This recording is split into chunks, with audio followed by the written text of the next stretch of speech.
Hello, welcome back to the Live Reality Game Podcast. My name is Steven, and I'm here today with more Surviving Reelfoot Unfinished Business post-game interviews. And today I'm talking with the man that almost everyone this season wanted to work with, Sharif. Sharif, how are you doing? I'm doing great, Steven. Thank you for doing this after like 2 months of the game has ended, and it's just fun to hear these deep dives. I've listened to every one of them, and I'm just looking forward to more to come. Thank Well, you. it's a different experience when, because I think last year was I did all of them, it felt like in a 3 week period or something. That I was very compressed with all of them together. And this time it's a little Yes. bit more strung out, which the downside is sometimes players are like, I don't really remember what happened. It was a while ago. Yeah, I had to do some thinking today. I took some notes earlier, like what happened during that round. You might have to remind me on the challenges a little bit here and there, but Oh, I can tell you my notes, as we get to the final 7, 8, etc. I don't even list the challenges are anymore. So yeah, that's okay. We don't need to worry about that, I think. yeah, I don't. Well, so we had a chance to talk last year after you played Surviving Reelfoot Fowler's Point. Remind me, you came in fifth place? Fifth place in that Yeah. round. Yep.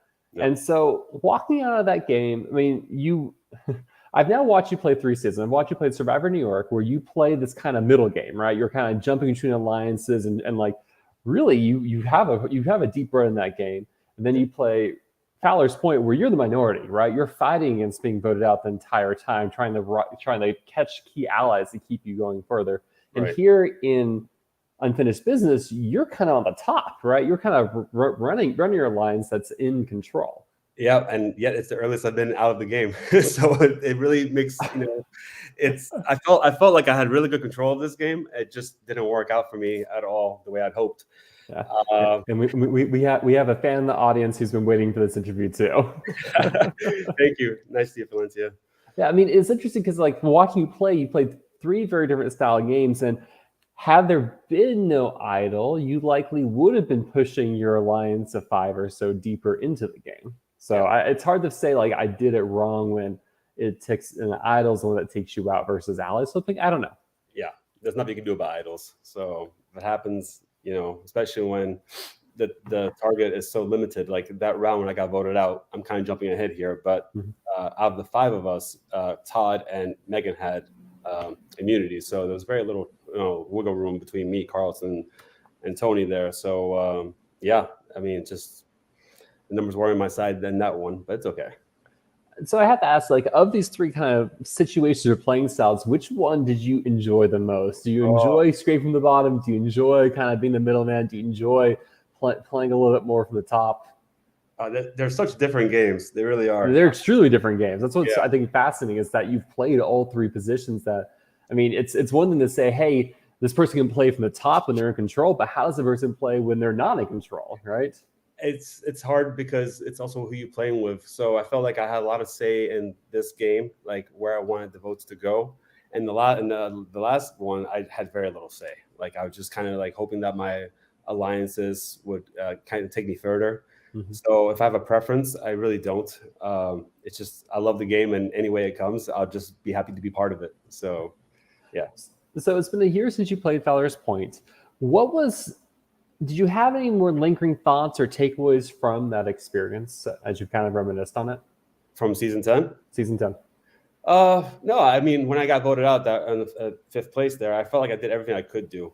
Mm-hmm. So as opposed to Survivor New York, I got blindsided by somebody that I was protecting, and Mm-hmm. then the votes fell on me instead of that person. So I felt like in Fowler's Point, I did what I could do, and I kind of like pushed my position further where I thought it could have ended. Like they started taking out some of their own players, the other tribe. So I think I got what I wanted from that season, and yeah, I was pretty proud of how I played that season. So there was not much takeaway of what to do, what to learn from there. Just I had to get better at challenges. I had to win immunity, and I suck at that. Everybody can say Sharif sucks at doing challenges because I'm not good at them.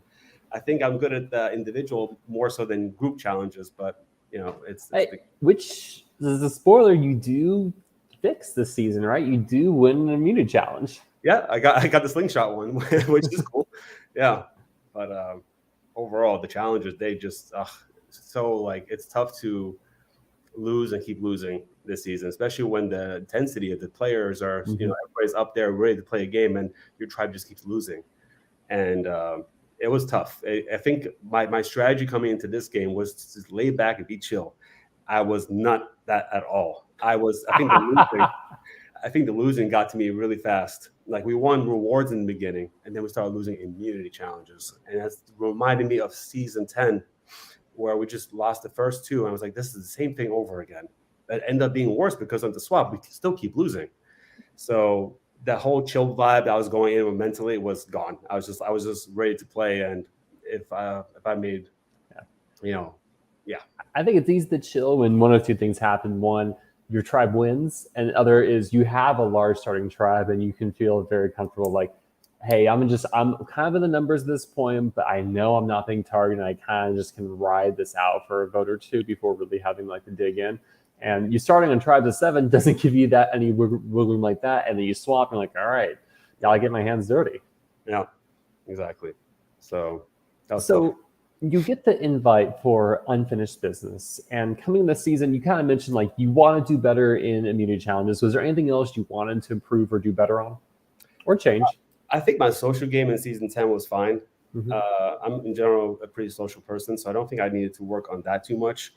Uh, but just the challenges and maybe be more aware of clues. And because I remember being nearby clues all the time. Like Josh got a clue from a jug of water where I was kind of like holding a jug of water with him, and it's like you have to be more observant. You have to just look for idols and look for things that. Does it help when someone hands you a clue in a sandwich? No, because everybody saw that one. I mean, that might as well have been on Craigslist because everybody knew about that clue right away. So that was painful. I found something. Yeah, I found something. But hey, Barbara. Barbara in the chat. Barbara, have you forgiven Sharif for voting out Josh? Oh, good question. That is the question. No. Yeah. So this is a silly question. How does one improve their social game? I feel that's pretty inherent into the person, unless you're Cass from Survivor Kaga and you read How to Win Friends and Influence People who are returning for an All-Star season. Yeah, I think it's kind of in you, but also depends on the people you're surrounded with. Some people are just more comfortable with, certain people, like some people like the more chill person versus like the high energy person. So it just depends who you vibe with on the tribe. And that would be your social game right there, in my opinion. So the cast list is released a couple days before the season's out for the players. And what's interesting about this cast is, first of all, you have, I think, believe 5 players, including yourself, returning from season 10 Valor's Point. All 5 of those players, including yourself, come from the same starting tribe, right? We have with Bash. Let's see. I'm scrolling through the list real fast. We have Josh, we have Megan, and we have Carly, right? And so it's fascinating. It's like you look at this, you have like 2 people who you were really ally with, Carly, who you were swapped away from, so you never voted her out, and then you have Bash, which that's not bad as what she wants. Yeah. But so you see that tribe, and people maybe if that happened to them and they'll see that cast, they might be happy. But honestly, our tribe in season 10 was very dysfunctional. We didn't click very well in the beginning. So when you see that, I heard you ask Megan the question, why didn't you guys think about aligning season 10 people together? Mm-hmm. And honestly, that idea never came to our minds back then. Like we just never clicked like that. Even though we like everybody in our tribe, but just working together like that, it just never came to our minds to do that. Mm-hmm.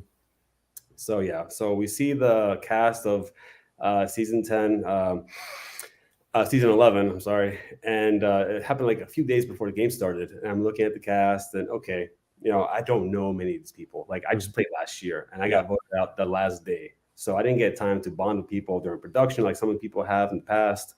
I didn't get to watch people play, like I was just literally there last year and got voted out that last day. And so I had very little time to really know people. So all these faces are really new faces that I'm seeing for majority of them. Like I know Frank because he was there on production. I know Lydia came towards the end of season 10. Todd came the last day as well, I believe. Mm-hmm. So it's all new to me. It might be returning players, but it's all new players to me. Mm-hmm. Yeah. And I got a text from a number. I don't recognize his number at all. and it's Sebastian, and he says, "Want to start fresh?" And I'm like, "Yeah, we have to. We have to start fresh in this, from."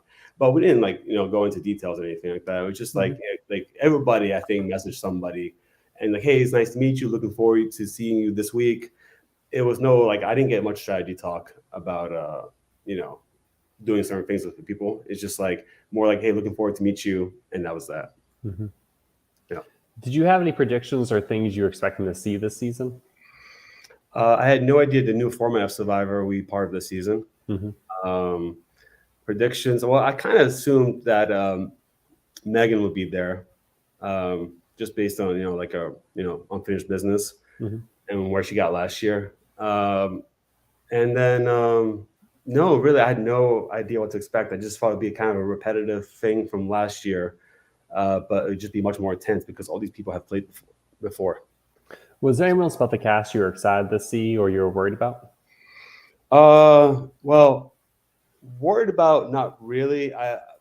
The person that I thought maybe could cause me a little trouble was Sebastian, but we actually spoke on our tribe, and it ended up being like a good thing. So until things change later, which I'll get into when the time comes. But worried about, not really. So you arrive at the game. Is there anything you want to talk about before the game begins? I think people kind of arrive in the house and could mingle a bit. Yeah, so I arrived to Nashville the night before, and I stayed at Pete's house that night. And so I stay in Pete's house. He has another player, Austin, staying at his place as well. And I meet Austin briefly there. We we chat up, but there's no strategy talk because we know this is a big cast, 21 people, I believe, and what are the chances we're going to be able to be in the same tribe or anything like that. So just like small talk, It was nice to meet Austin, and I said to myself, if the time comes, maybe we can team up or something like that. So I met him briefly, and then it was just like that was my only night. We get to the game, we get to the house the next day, and then everybody starts coming in. So that's when the game kind of kicked off a little bit. People were introducing themselves. I recognized Carlos because he played a game, I think it was Survival. Outlast, yeah. He played with one of my friends, John. So I recognized him right away. Spoke to him for a little bit. And just like brief introductions to the house, to be honest. Yeah. So the game begins, and one of the twists from Modern Survivor that's been incorporated is a shot in the dark. What are your thoughts on that? I'm not a fan, to be honest. Well, not a fan before the game, or not a fan post playing with it? Definitely not post, but definitely not post. But before the game as well, it's like Survivor by itself is already a very intense, game, and it's just another layer that you have to put on top of, not just hidden immunity idols, but also like advantages, and then shot in the dark. So you always got to have like a backup plan, which in the previous seasons, it wasn't necessary to have that backup plan if you knew who the idol was. But now everybody has potential small idol, in their pocket to play. So you're always wondering who you gonna put the vote on. So it's like you're kind of hurting your game, because if you see that person gets a vote and they're not going, because what are the chances of getting shot in the dark? So exactly. So that person who got an extra vote might be wondering who organized that, and that can come back and haunt you a little bit. So it's interesting. Am I a fan of it? No, not really. You also learned the season's gonna be titled Unfinished Business. For yourself, what did you feel like your unfinished business was coming into the season, given that the way you've described your experience in Valor's Point, you're pretty content because you did everything you could. I'm content, but I still got unfinished business. I still have unfinished business. I didn't win. So I think everybody has unfinished business, believe it or not, unless you won the game. I mean, the goal is to win. And of course, you're going to have a good time and all that stuff. But do I consider myself business finished? No, not really, because, I didn't get to, do my speech at the end. So I had a lot of things to check off. I wanted to win an idol and got that done. I wanted to, but that's kind of it, to be honest. You have checkpoints. So what you want to accomplish, get to the merge. Of course, that's number one. Survive the swaps and win idols, but maybe not too many because you'll be a threat. But I don't have to worry about that. And of course, you want to be at the final three, and make your pitch to the jury.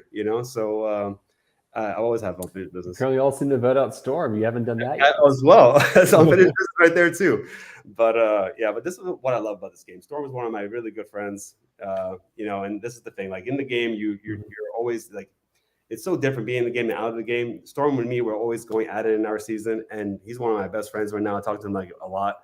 So this is the nice thing about Survivor. It is more than a game, right? You actually make good connections and friends out of this. So even though it's unfinished business, you come with good good outcomes of the games. So you get put on your tribes, and you are on the red tribe. Let's check the Achila tribe. Gila, that's what it is. Okay. The tribe that is most. You cannot tell it's pronounced from how it's said, from how it's spelled. Yeah, no idea. Yeah. And so let's kind of walk through the players on your tribe. And so we'll start with Carlos. Yeah. Carlos in the beginning, I was not sure about at all. He's very quiet, very much to himself. So you think he might be sneaky, but he's actually like it's just his character. He's very reserved, but also like very calm and methodic in his ways of playing the game. And that might come off wrong when you first see him in the game. You might be thinking this guy is plotting against me or something like that. But he is, he comes in the game ready to play. And he's like very calm, reserved, and I really like that about him. But it took me a while to figure that out. You also have Tony in your tribe. Did you meet Tony? I don't think he was working as a handler your season, correct? No. I only know Tony because the day of my birthday was the start of the game.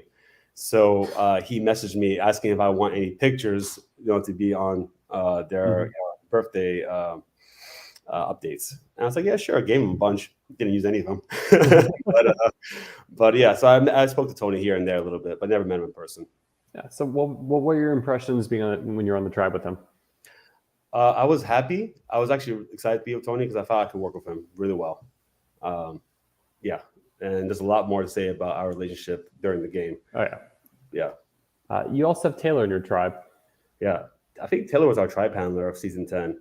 So I knew a little bit of her. I knew that, Taylor's a badass. I think, what was it? She tore something. Tore an ACL. The ACL during the game is still played. So, I knew that she would give everything she had in the game. So, but I also knew, you got to be careful with her. And I was very careful with her. So, yeah. Lydia is also in your tribe. Yes, I was very happy to be with Lydia as well. Me and Lydia didn't know each other very well before the season started. I just know that she was close to Frank. And knowing that Frank and Josh were in the same tribe together, I thought it'd be a good thing that me and Lydia would team up and work. And we did that very well, I believe. Like Lydia, I trusted very fast in the game. And I just had a really good time with her. Clark is on your tribe, as too. Yes, Clark is on my tribe. Didn't know much about Clark either, but everybody loves Clark. He's just a very nice guy. You just feel like you can have a real conversation with him, and you feel like he's a friend of yours. I feel bad how this unraveled in our season with him, and I am partially to blame for that, for sure. But we'll get into that later. And finally, Bash makes on your tribe. Yeah. So Bash and I, there were two people left on the schoolyard picking. It was between Megan and Bash to be a selected on the tribe.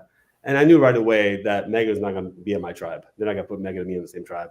So Bash was on my tribe, and I thought, honestly, this could really work. Like it would be the most unexpected alliance that people would think, And we spoke about this, and like, yeah, let's roll with it. Let's do it together. So I actually was happy that he was on my tribe, believe it or not. And I was actually really willing to work with him. But then later on, a few things started happening that made me rethink what is going on. Like, can I really trust him? And we'll definitely get into that. May wants to point out that we'll talk about sleeping eventually. Talking about Austin here? Because I don't snore. So you have an opening reward challenge, right? And this is a challenge that ends up with a large word puzzle at the very end. How was this reward challenge for you? The word puzzle. It's like a multi-phrase. I just have it's a word and scramble reward challenge. Your tribe wins. Todd disqualifies himself. Is this the one with tiles? Is this the one? No, it's not the tile one, is it? No, it's not the tile one. Yeah. I'm sorry. It has been a while. I did forget the challenge, but we won it. Probably went well then because your tribe won. Yeah, we won. Okay, sounds good.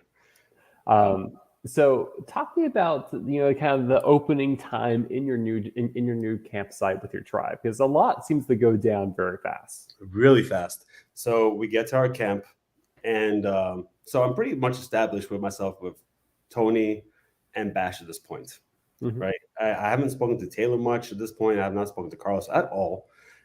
Clark, not till later, right? So when we walk on the path to our new campsite, there's the ring of fire and where they want us to set up camp, but we just thought it was not a good location, so we kind of picked it up and moved it further down the line.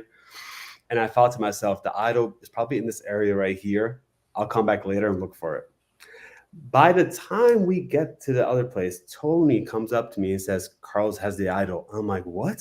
We just got here and he already has the idol. Like, that is, like, for me, the fastest somebody ever found that idol. So I'm like, shit, okay. So Tony tells me this. Okay, cool. And of course, Carlos, who I've barely spoken to, doesn't tell me anything about the idol. So I'm thinking, okay, so he has the idol. Tony saw it. And then later, Tony tells me that he confirmed it to him. Carlos confirmed it to him that he had the idol. So good to go. Tony is working hard this round. He is, he's making his rounds. He's doing a lot of talking. He tells me a lot of information about the idol, and he's trying to make alliances with me, Lydia, and Taylor, which I thought would be very good. But apparently, Taylor didn't give confirmation right away on that alliance. So there was a reason why Tony didn't feel comfortable going with Taylor, because Taylor didn't show immediate like confidence in that one. And even I went to Taylor and I was like, hey, why didn't you confirm with him? Even if you don't feel good about it, just say yeah, And she's like, I'm not so sure. And something along those lines, I can't be word for word exactly, but it just seemed like that was not happening. So that alliance of 4 that we were hoping for, me, Lydia, and Tony, it was not happening. So, but anyway, this is still early, and we haven't even done our first immunity challenge yet, or the second reward challenge. This is all kind of day 1, night 1. All the very beginning. So yeah, a little talk here and there, but nothing too serious, because we had just won a reward. We're feeling good about our tribe. Like, we thought we were going to do well. So it seemed from talking with Tony, he was very focused on making you his number 1. Yes. Yeah. And I felt that way about him too at that point, for sure. I felt really good about Tony. It's until later on when he starts getting closer to Bash. And so let's jump a little bit ahead here. Later in the night, Tony comes to me and says, Carlos told Bash about the idol. And I said, okay. Talk to Bash later. He says nothing about the idol. Absolutely nothing. So I was wondering, okay, is he with me? Because if we're playing this game together, I would like some mention of the idol at least. And he doesn't say anything. Like, he didn't say Carlos came to me and told me about the idol. So I was a little bit worried that, he's still trying to play me a little bit. And I see that he's getting close with Clark. Clark likes him very much. You can tell it's a good alliance building up right there. And Tony even tells me, I'm going to get closer to Bash, just to make him feel comfortable. I said, sure, but maybe this is throwing me off as well, So I feel like Carlos is telling Sebastian, he's telling Tony about the idol, but I'm being left out of it. So I'm not too comfortable in this, in my position currently right now. And then I believe the next day we're going to our second reward challenge. I believe this is the tile one. This is the memory challenge from the tile flip. Right. Now, something that Bash did, and it was a little bit annoying. It was like, when you have conversation with people, he would come around and say, hey, I see what you're doing. One of those, like, he just lets you know that he sees you talking. But like, I'm going to talk to people, and that's why I'm here. I'm here to play the game as you are. And so when we're walking to to the tile challenge, me and Lydia just talked. It was pretty innocent, actually. It was like something not even strategy wise. And he comes behind. I see you guys. Okay, whatever. Then the tiles start happening, right? And the other tribe, I think it was Adam that sent Clark back to our home tribe camp. And then later on, I think I'm pretty good at this challenge. I just messed up. I stepped in one of the tiles and I had to reveal it, even though I knew it wasn't that one. So I kind of knew where the Texas tile was that I was telling people to go, like do this. And this is Bash's turn, and he picks a tile, has a piece of paper, and says, "Now send somebody from your own camp, from your own tribe, back to camp."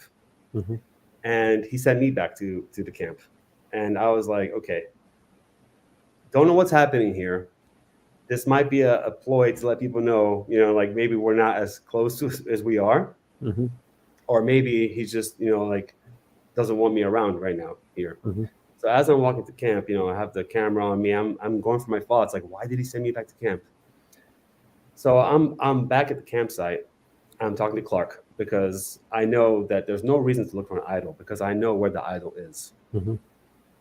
Then they come back and they surprise us that they won the challenge, the tile challenge. Well, that was like a tie, and they did rock, paper, scissors, and we won that one. And then Sebastian comes to me and says, "You know why I sent you back to camp, right?" And I was like, "I have no idea," in my head. If he said maybe you and Clark can form some kind of a strategy or alliance, then I would have believed that more. But he said to look for an idol.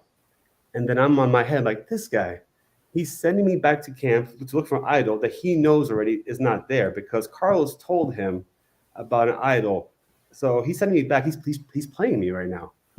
My head. So I can't trust him. He's sending me, like, that was his excuse. Like any other excuse I would have listened to, but this one I was like, I'm not so sure about this. So that's when I started losing trust in Sebastian's, in our alliance to go further. And yeah. I believe Tony also gets sent to another camp during this challenge. He did. He got sent. He got sent by somebody that wasn't even there, I believe. Yeah. But there was not much talk about that, to be honest, when he came back. I wasn't worried about that, to be honest. He came back, he told us what happened, and yeah, that was that. And so at this point, you're feeling a little uncomfortable about Sebastian. Carlos hasn't told you about his idol, from other information. Yep. Sounds like you feel good about Lydia and Taylor. And where's kind of Clark falling in all this? Clark wants to work with me, Sebastian, and Tony on this one. And they want to target Taylor. So you're already hearing her name being thrown out. Oh, yeah. It was going to be Taylor. And Taylor and Lydia wanted Tony out really badly. And I had no idea what Carlos wanted. Me and Carlos still haven't talked. So I'm thinking I can go with the guys on this one and take out Taylor, but that puts me really bad on there because they've talked about the idol, and I'm apparently, if not for Tony, I don't know anything about an idol. So I thought that was like risky for me. And so I wasn't really comfortable with that. So at this point, I don't have to really worry about anything because we haven't lost immunity yet.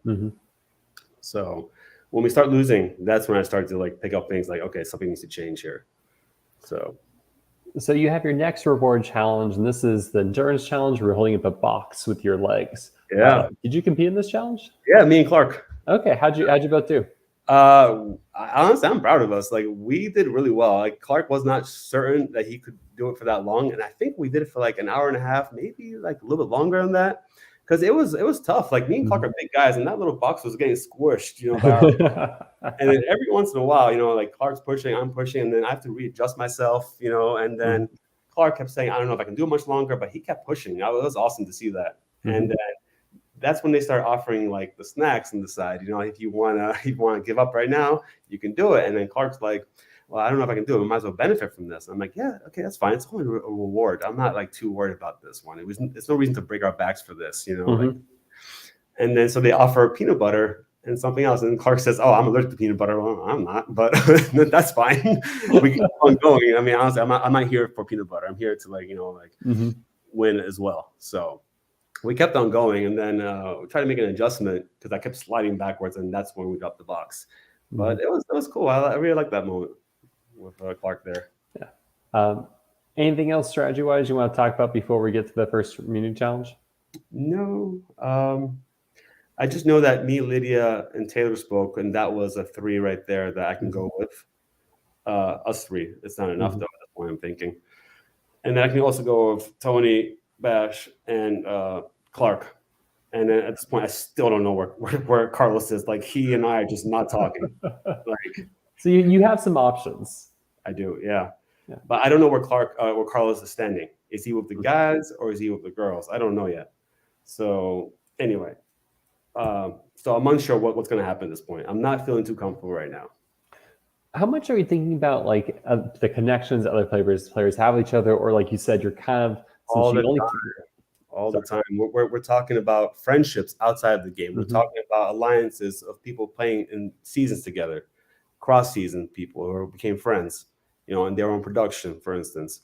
So there was a lot of factors that we talked about, and that's one of the things that Sebastian and Clark talked about a lot too. Is like we don't want to, go up against 6 of season 9 players, I believe it was. So it made sense to me why they're targeting Taylor, but I didn't know if that would be the best in my interest at that point. So, were there any kind of relationships or information that was kind of coming out of these conversations that had you worried about the future? No, I just overheard that red and yellow were teaming up. I'm sorry, blue and yellow were teaming up against red. And I had no idea why. No idea why. Because May and Skylar decreed it. Yeah. So, okay, sure. They're teaming up against us, and it's too early, but it's not a good feeling when you hear this, It's like we're already like being targeted, and the game just literally started. So, well, thankfully you have your first community challenge. That's going to change things. This is a challenge that there's swimming, there's throwing balls in the buckets, there's a snake puzzle at the very end. Where are you in this challenge? I'm a swimmer with Clark on this one. How'd you do? I think I did fine on the swimming part. Like I'm pretty comfortable swimming. Like usually I go to the beach here, and the lifeguard back in the past, the lifeguard used to whistle. They'll probably whistle me back, come back to the shore. So I'm pretty comfortable swimming. But we didn't expect it to be that intense of the swim. So Clark said, "Hey, I got this too. Perfect." So we have our swimmers because Sebastian didn't feel like swimming because of his knee. He said.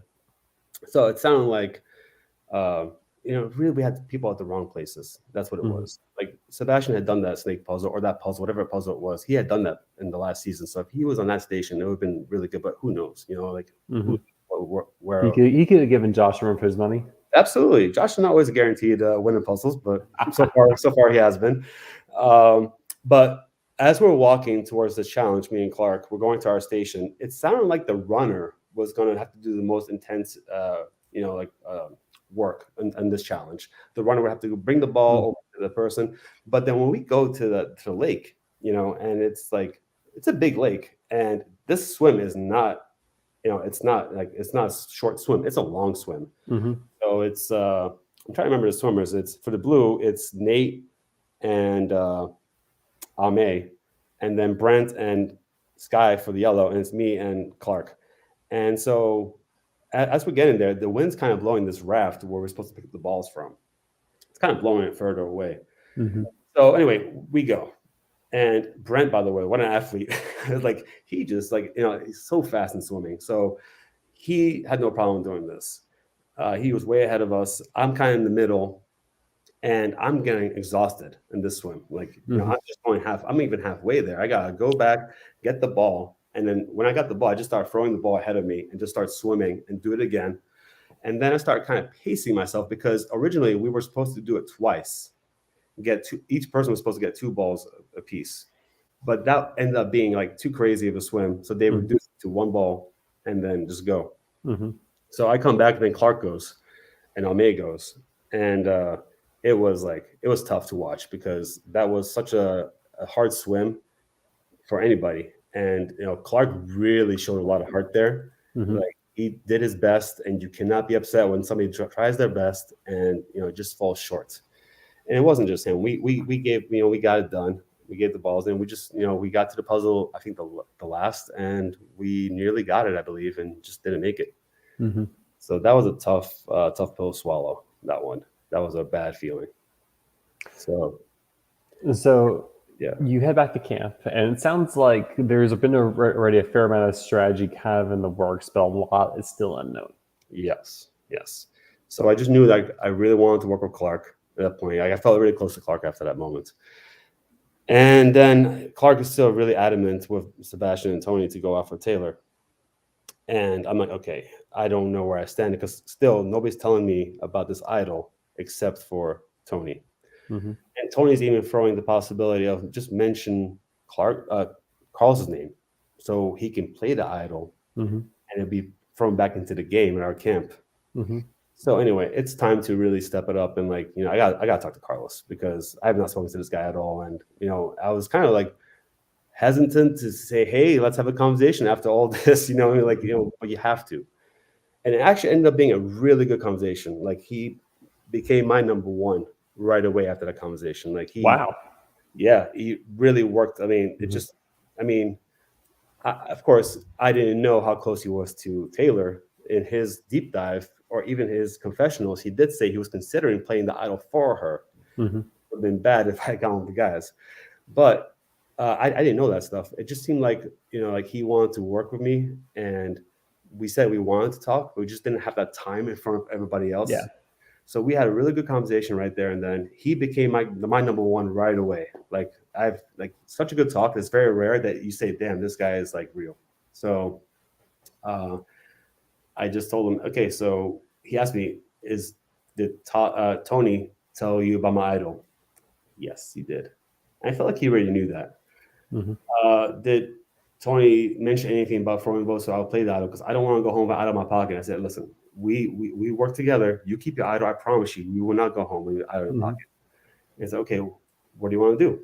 And I was like, do you want to go for Taylor like the rest of those guys? I'm like, not really. He's like, yeah, me too, like this. So good. I'm happy to hear that. And then because Lydia and Taylor wanted Tony out really bad, it looked like it was going to be Tony at this point. Mm-hmm. But I felt like I could deal with a pissed off Tony easier than I could deal with pissed off Bash. Mm-hmm. Because Bash, I give him a lot of credit, and people think, oh, Sharif just wants to get him back. But honestly, I wanted to work with Bash. But the thing is, I think Bash is a very good player. He look back in season 10, he got, I believe, swap screwed, and still the other tribe, the Kawano tribe, the Yellow tribe, started voting out their own players to keep Bash in the game. That is not easy. Mm-hmm. So he managed to get to the finals, even being swap screwed, and just he made it happen. I also believe that if Bash gets past this round and I screw over that alliance, he might be able to slide into and then they'll go against me. I think Bash has the capability to switch things up. As of Tony, the girls wanted Tony out badly. So I'd rather have a pissed off Tony than a pissed off Bash. Mm-hmm. So I told the girls, hey, can we switch it to Bash? And they weren't really happy about it. And they said, can we do it next round? I said, no, I really don't want to do it this round because he can make it to the end. And guess what? A month later, Sebastian plays Survival Challenge. Out of 24 people, where does he land? Final two, loses by 1 vote. And I was rooting for him, by the way. Me and Austin, we were watching that live voting, and then together, I want everybody that I know to do well in games. Just in the game I'm playing, I kind of want to be, like in a good spot too. Mm-hmm. And since he didn't tell me about the idol, I felt like he was playing me a little bit. I felt like I couldn't trust him. And I knew that I had to do damage control with Tony and Clark afterwards, but I was willing to do that.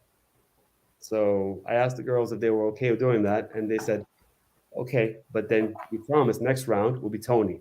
Yes, we'll give you Tony in the next round.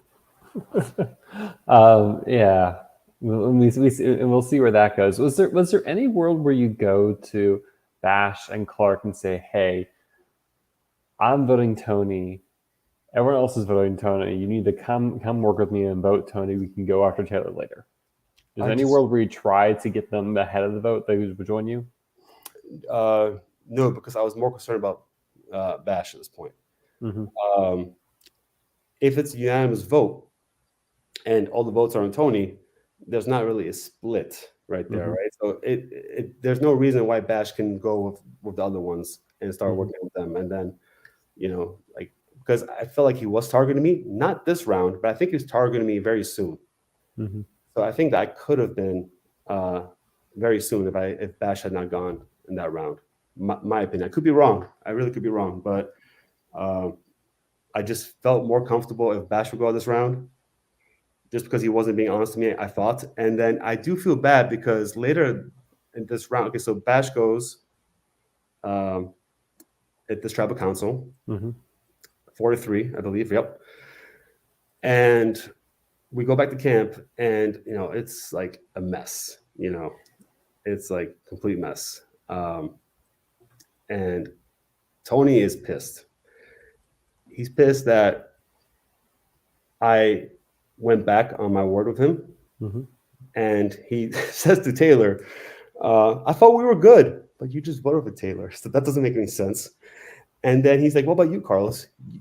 You went back on your word with me, but Carlos had a good reason. He had like you told everybody my idol." And Tony understood that right away. He's like, "Yep, I see your point." Then he looked at me. "What's your reason?" "I don't have one. I don't have a reason." So, and that's when I learned that Carlos didn't tell Sebastian about the idol. He didn't. So I felt bad about that one. And in the confessionals later, I saw it in the season. Sebastian didn't know where the idol was, so that was just misinformation to me. Mm-hmm.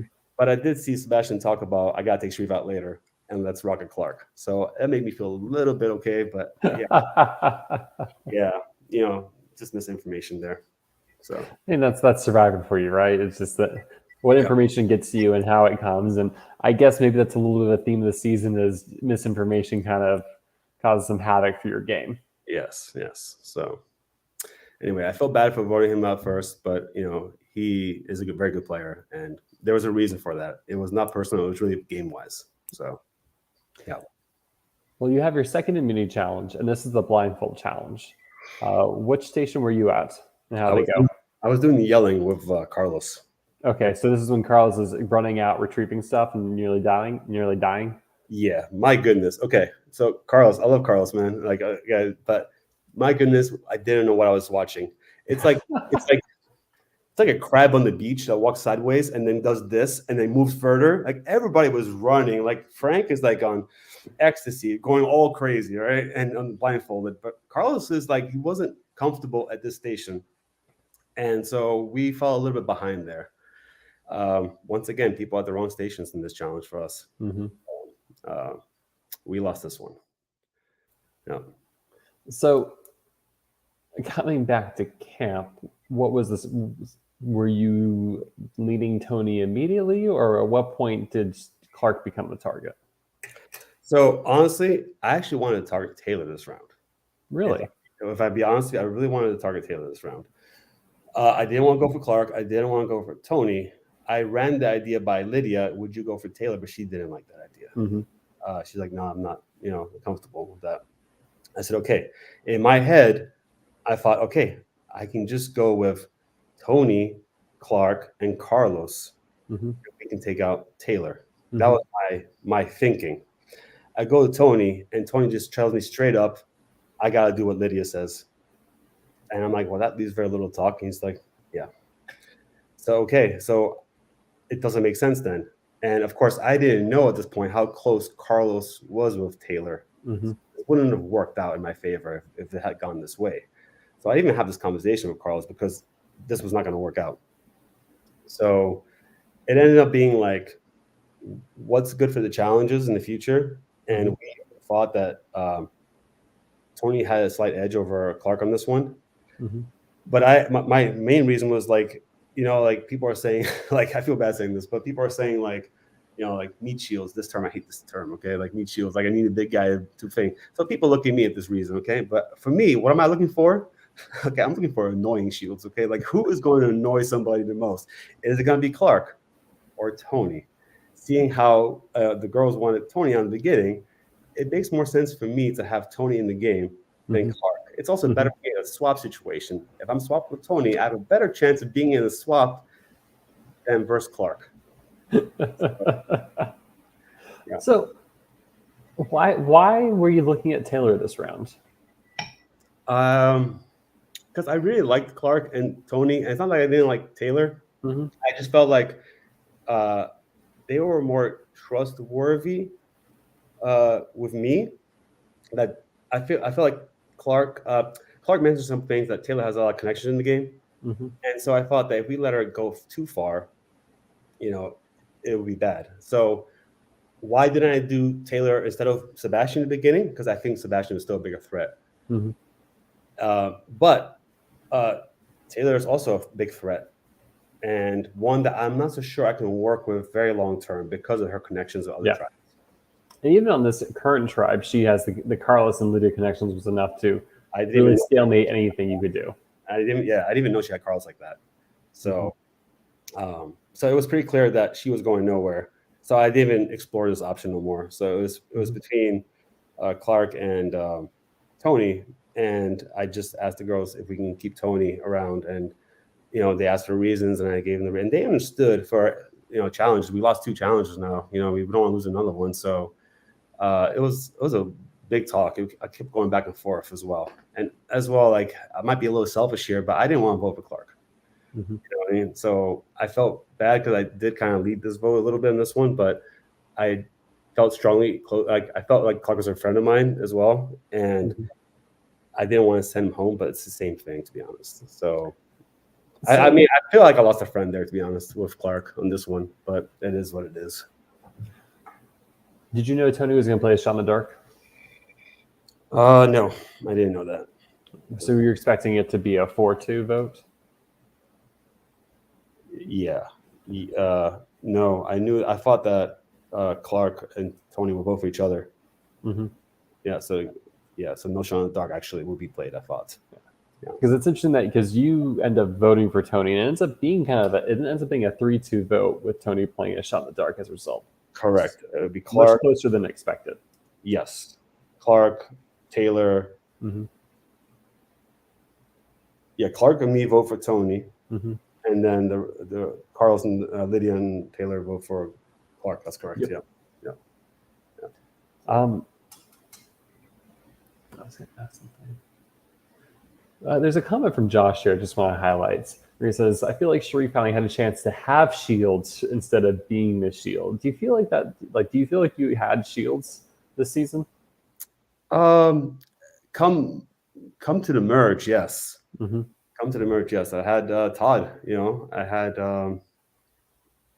Todd was a big shield, but on my tribe, I don't think I really had much of a shield, to be honest. I felt like I mean, it's kind of why I wanted Tony to stay around a little bit, because if we lose another round, then it would be Tony, right? Okay. Yeah, as opposed to Clark. It's not guaranteed, for instance, especially when the swap is around the corner in our minds. We don't know. So yeah. So you had your next immunity challenge, and this is the gross food challenge. How was this for you? Well, the first one was easy. It was collard greens. And I felt bad because I was willing to do anything for this. I wanted to win so bad. I would do anything for this challenge. Like a deviled egg, call, whatever it is. I would have done it. Balut. I go first because I thought the first one would be the worst one, just to kickstart this challenge. But that was the easiest one. And then, the other ones got worse than I did. So, yeah. We ended up, thank goodness for the onion. Poor Taylor. She said, I could do anything but an onion. And what did she end up with? Half an onion. I don't blame her for that one, though. That was pretty rough. But your tribe finally wins. Yeah, so me and Nate go for head-to-head on the crickets. And we pulled that one off. So that was much needed. My God, that was so much needed. So finally. How was time back at camp when you don't have to scramble? Oh, we had a good time. We have even a picture of us with the idol together. It was like a fun time together right there. I remember that time very well. So we're off the hook. We don't have to go talk about strategy, no more tribal. We're good. So we're just kind of playing the guessing game. Who's going next, kind of. So who'd you think would be eliminated from the blue tribe? I thought maybe Nate, but not for the reasons why of what happened. So we go to the next challenge, Mm-hmm. right? And I see Josh. He does this to me, 5-1, and I'm thinking, what is he talking about here? You know, like, and then I find out later that he had to play a shot in the dark to stay in the game. Mm-hmm. So, and the one vote, which I thought at the time came from Frank, because I thought Frank had Josh's back, and that he voted for Nate, and Josh played a shot in the dark, and Nate went home because of Frank's vote. That was my original thinking. So, but Josh is still in the game. He's not in the good position I thought he would be in.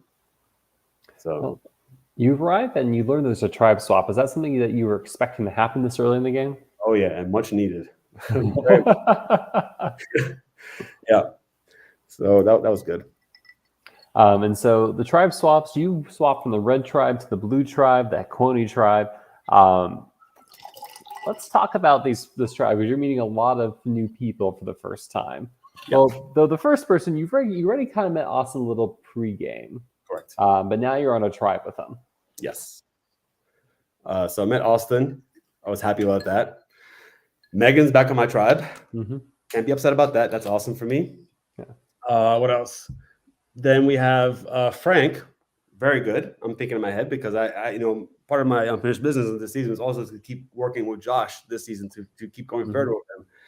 So I'm happy Frank's with me, because I know that him and Josh are tight. And I thought that he actually, had Josh's back and told Josh to play the shot in the dark, and he voted for Nate. So I think this is good.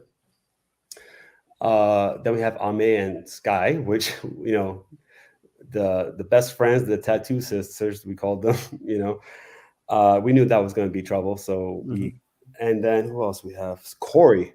Mm-hmm. Corey couldn't get a read on him, but he was fun around camp. And then who else am I missing here? You also keep both Carlos and Tony from your original tribe. Good. That was very good for me. Yeah. So 3 reds, 3 blue, 3 yellow on this new swap tribe. And honestly, that was like the best scenario for us reds in this tribe. Like, as long as it's not us reds, we're good. So did you have the mentality of, hey, like, yellow hasn't lost anyone yet, someone from yellow needs to go at some point? Yes, for sure. And the fact that they weren't even tested yet, like, that bothered me a lot, because they could just, come back together, kumbaya, and, take over this game, right? So the fact that they weren't tested and they're all still in the game, it's a little bit concerning. But then, okay, I'm jumping ahead here. I'm sorry, go ahead. Josh says that Big Brother has bigger priorities than you, Sharif. There's a reason why you voted him out, I'm sure. So you have your first immunity challenge as this new tribe, right? And this is the challenge where you have to hold on the ropes to a platform, stack blocks in the platform. How was the challenge for you? No, for me, I because I saw Megan do it last year, she won a reward on this one, and I feel like she had a good group to do it with. I felt like we should just drop our, we had 2 teams, just our team would drop and let them do it. But that backfired, so we didn't win this one. So once again, you're going to have a whole night before your tribal council, especially with a brand new tribe. Those are the worst. From my understanding, strategy comes into place very quickly for this new group. Yeah. Well, Megan comes to me, and me and her talk. We're good. I kind of knew that. This is when Austin comes to me, and he tells me he likes Josh very much, and that he was the one that told Josh about the whole tribe voting for him. And then I asked him, oh, so Frank didn't even tell Josh? Like, no, he voted for Josh. And I'm like, Frank voted for Josh and didn't give Josh the heads up on the shot in the dark? He's like, no, I gave Josh the heads up, but I had to vote with them so I don't be the odd man out. I was like, who voted for Nate? And he said that was Reynolds, that because Nate told him to do that. I was like, okay, sure. But anyway, so I knew right away, like, Frank, maybe I shouldn't trust him that much no more. And that Austin's was like his stock level over here was for me, and Frank went a little bit down because Frank knows I want to work with Josh as well, but he didn't give Josh the heads up. And so you don't have to vote, on anybody else, but like a heads up. And I thought automatically that was Frank. So that made me trust Frank a little bit less, because if I felt like them two were close and he did that, I was like, okay, I got to keep my distance a little bit with Frank and work with the other people instead. Mm-hmm. But it seemed pretty consensus that the two best friends, Ame and Sky, they had to be the next target. And even though Ame is blue and Sky is yellow, we felt like Ame could do a little more damage. We felt. Mm-hmm. So she ended up being the next one out. So it sounds like the strategy kind of falls into place quickly that evening. Were there any other did you feel comfortable with any of the new players you were meeting, or is there any other strategy that happened that night? No, I felt pretty comfortable with our position. Us, me being me, Tony, and Carlos, and we made sure to keep the idol a secret. Like, don't tell anybody about the idol. Keep it between us three. In case anything happens, we can play it for ourselves. Yeah. I guess one thing I haven't asked about is how has your sleep been in Reelfoot so far? Apparently, I'm the biggest snorer along with Austin, but I sleep fine. I really do. Like, these days are exhausting over there, and I have no problem sleeping. Also, I was there like last year, so sleeping on the ground is like coming back after 1 year. It's like so much easier. I feel like, because you just know the routine, right? You know how it's going to be, what to expect. Compared to last season, the first night, I'm like, what the hell did I get myself into? You just know, right? So I slept very well out there. What's the sleeping situation like in Surviving New York? It's a backyard game, so it's a tent. You get a tent, and food is not a factor like it is in Reelfoot at all. It's more like it's really just focused on the game and not like the survival aspect, right? So it's a lot of fun. Anybody wants to do it, I highly recommend it. But so the elements of nature, that's all Reelfoot, and Survivor New York does not have that. Did you feel the elements took a bigger toll on you the first season of Reelfoot or this season of Reelfoot? The first season was worse, maybe because we weren't used to it, but it was also a lot more rain. Here, that makes a huge difference right there. Huge difference. Like, we had maybe one day it was like drizzling, and it actually felt good because it was really hot. And yeah, exactly. The mud was a factor. Like, so this new swap tribe that I went to was my old camp, the blue camp, Kowanu tribe of last year. And I remember just hating this camp last year. And then this year was a complete different story because there was no mud. It just felt like a whole lot better. So it kind of made more sense to me why they selected that camp last year after seeing it this year, because it wasn't that bad. Just the weather sucked last year. And then this year we had 1 day of rain, a little drizzle. And honestly, I remember going outside and just staying in the rain a little bit. It just felt so good. So it's a lot better. Anything report the morning before Tribal Council? No, I think that Austin was trying to keep Ame in, and Ame playing the shot in the dark. I'm not sure about this, but maybe Austin, leaked to her, played a shot in the dark at least. I think that at this point, I think Austin would have rather have kept Ame in the game over Sky. How concerned are you about the shot in the dark actually working with and ensuring there's votes on a second person just in case? Well, that's the thing. It kind of sucks. You have to have a backup, right? So you have to put at least one vote on somebody. So ended up being Sky, the extra vote. Like, she got upset about that, but you're not the target. But in case it happens, we have to protect ourselves too. So it's another round of explaining why you do that, but it's part of Shot in the Dark. So yeah. So your next challenge is kind of a multi-part challenge. There's maneuvering boards on a rope and getting a pool ball to several stations. That has this octagon puzzle that Josh and Austin do. Yes. I remember me, Frank, and Carlos in this one. And Frank was getting really upset about this because we were trying to find loopholes, that wasn't explained in the instructions by Parker. And once we did it, they corrected it. So it was like hard to accept it because we're trying to, but the thing is we did lose fair and square, and Austin tried his best, and Josh is just a beast at puzzles, so he was taunting Austin a little bit there. I remember him being, Austin, that goes the wrong place. He stands up the table up there. But that's all in good sport. I mean, I think Austin knows it too. But that puzzle, Josh just beat it in no time. Mm-hmm. Yep, we lost that one too. I have to ask, like, what was it like being on a tribe with Frank? This is your first time experiencing Frank and his outdoor innovation. Frank is very much an outdoor person. It's really awesome. You learn a lot from Frank. Mm-hmm. He wasn't as strategic as I thought he would be. And Mm-hmm. I don't know, he just was very accepting of like, you can put a vote on me, just to show my trust to you guys, Mm-hmm. So, and also at this point, I don't know if I really want to work with Frank as close because Mm-hmm. the thing with Josh. Mm-hmm. So, but Frank is a great outdoorsman. You learn a lot from him, the moss beds, and that guy has so much energy. He just goes, he doesn't rest. He just keeps chopping like crazy, makes great furniture. Yeah, it was fun being on a tribe with him. It feels like from talking to other people about kind of just the situation in this tribe, a lot of people are looking at you and saying, "I want to work with you."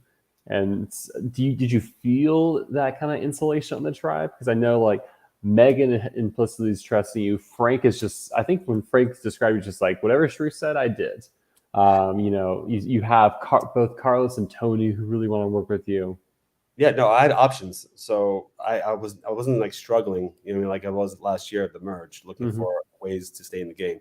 I felt like I had a very good position on this tribe, and yeah, everybody. I mean, I was surprised that nobody was even thinking about red. We were like when we got the swap tribe, it's as many reds as there are blue and yellows, but blue and yellows are being mentioned, not a mention of red. So Mm-hmm. that was very comfortable for us. And as long as it's not me, Carlos, and even Megan at this point, I'm fine with it.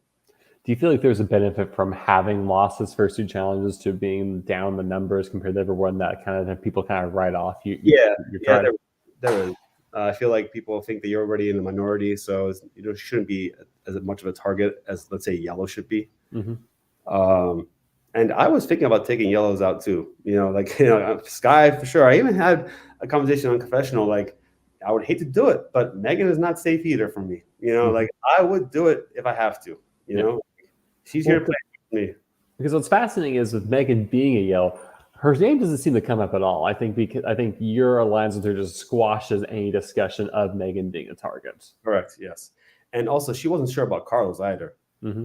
And I said, no, Carlos is good. You want to work with Carlos. And she spoke to Carlos, and she felt the same way about Carlos. Mm-hmm. So I felt like I was protecting people, but they're also protecting me because I'm working with them. They come to me as well. So it's a mutual, relationship there. So I felt really comfortable. People wanted to work with me. Even the people that were getting voted out, like they kept coming to me thinking or talking like real strategy with me. So it's like, it kind of sucks because you're I know I'm voting for this person out next, but I'm going to have to play along, right? It's misdirection. You have to. So I can't be honest and be like, hey, I'm not going this way with you. And so this next vote ends up centering on Corey. How does that come about? Corey, well, it was a yellow. So that was a yellow had to go at this point. Megan was not going. Sky, I feel like, Sky, she's such a sweetheart. She was a villain in her season. I don't see it. She's so sweet. She's funny. But I'm not worried about her as much as Corey at this point because Corey is he has a poker face, and I think he is a professional gambler out there. So I think he's capable of a lot more than he leads on. Mm-hmm. I remember talking to him, hey, would you do a yellow? He's like, I don't give a shit. Like, yeah. I'm like, okay. And of course, I talked to Megan, and she kind of assumed, thought that Corey would be, willing to turn. So it was just a pretty simple vote on this one. But again, he used a shot in the dark. Mm-hmm. I thought I did a lot of convincing to him that he'd be fine. But I don't know if he really read that or somebody gave him a heads up. I don't know that to this day. And so the vote on Corey versus Skylar was that Corey was more of an unknown threat than you felt? Absolutely. Now, there ends up being Frank votes for Skylar this round, and Austin votes for Frank. Correct. And did you know about both those votes going into the tribal council? We knew that Sky was going to get the backup vote. Yeah. In case Shot in the Dark works. Mm-hmm. The Austin Frank vote, I don't remember this round on the Corey vote. Mm-hmm. But yeah, I can see that happening. Did you hear, or was Austin pushing for Frank at this point, or was that more the next vote? No, I think it was pretty consensus that it would be Corey, if I remember correctly. Mm-hmm. On the next one, though, he was really pushing for it. Yeah. So you have your next immunity challenge, and this is a table maze challenge. How was this for you? Terrible. It was just like, I was getting so annoyed now because we were very far behind, and finally we get the ball in the maze, mm-hmm. and my hand breaks. That damn thing breaks.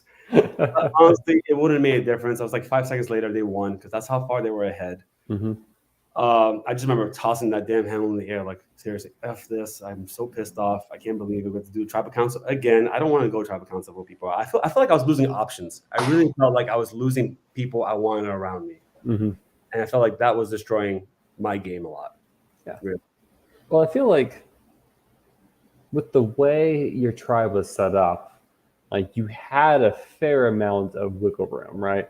With May, Sky, and Corey. Yeah.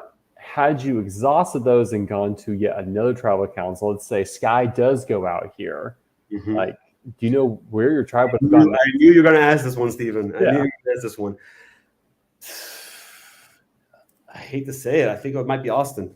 Mm-hmm. I think it might be Austin. Any reason why? Honestly, that's a tough one because I really wanted to work with Austin too. Mm-hmm. I just can't go with. I can't turn on the reds. Mm-hmm. Megan is my key, right, mm-hmm. to the yellows, like Brent on the other side, mm-hmm. and also I can trust her at this point. Like I know she's not my number one in mm-hmm. this game, like she was like last season with her and Josh, but I can trust her for now. Mm-hmm. So it would have to be Austin, I believe. And so you would keep Frank over Austin at this point? Oh, I'm sorry. I'm so sorry. No, Frank. Yeah. So let's assume Frank stays and Skylar goes out. Then Frank would be next. Okay, so you would vote out Frank first, then Austin. Oh yeah. Okay. Yeah, and given that, so Austin wasn't going anywhere given how things were, because I assume once Frank goes out, you lose again. Skylar goes home. Correct. Okay. Yes. So talking about the strategy that happened this round, and was it easy consensus for Skylar? Were people pushing other names? So originally it was supposed to be Frank. Okay. This vote, but Frank, I thought was such like I love you, Frank, but such a chaotic player. I thought, like all over the place, and he was, he kept saying to us, "Put the vote on me." In the previous tribal mm-hmm. council, like he was willing to show his commitment to work with us. So, like, why do I want to take away somebody like that in the game, as opposed to Sweet Sky that would just like fly under the radar, maybe at the next merge or something. On top of that, I went to Megan, I went to Tony, Carlos, like, hey, can we switch it to Sky and keep Frank? And they were like, why? I told them, like, she did vote out her best friend in this game.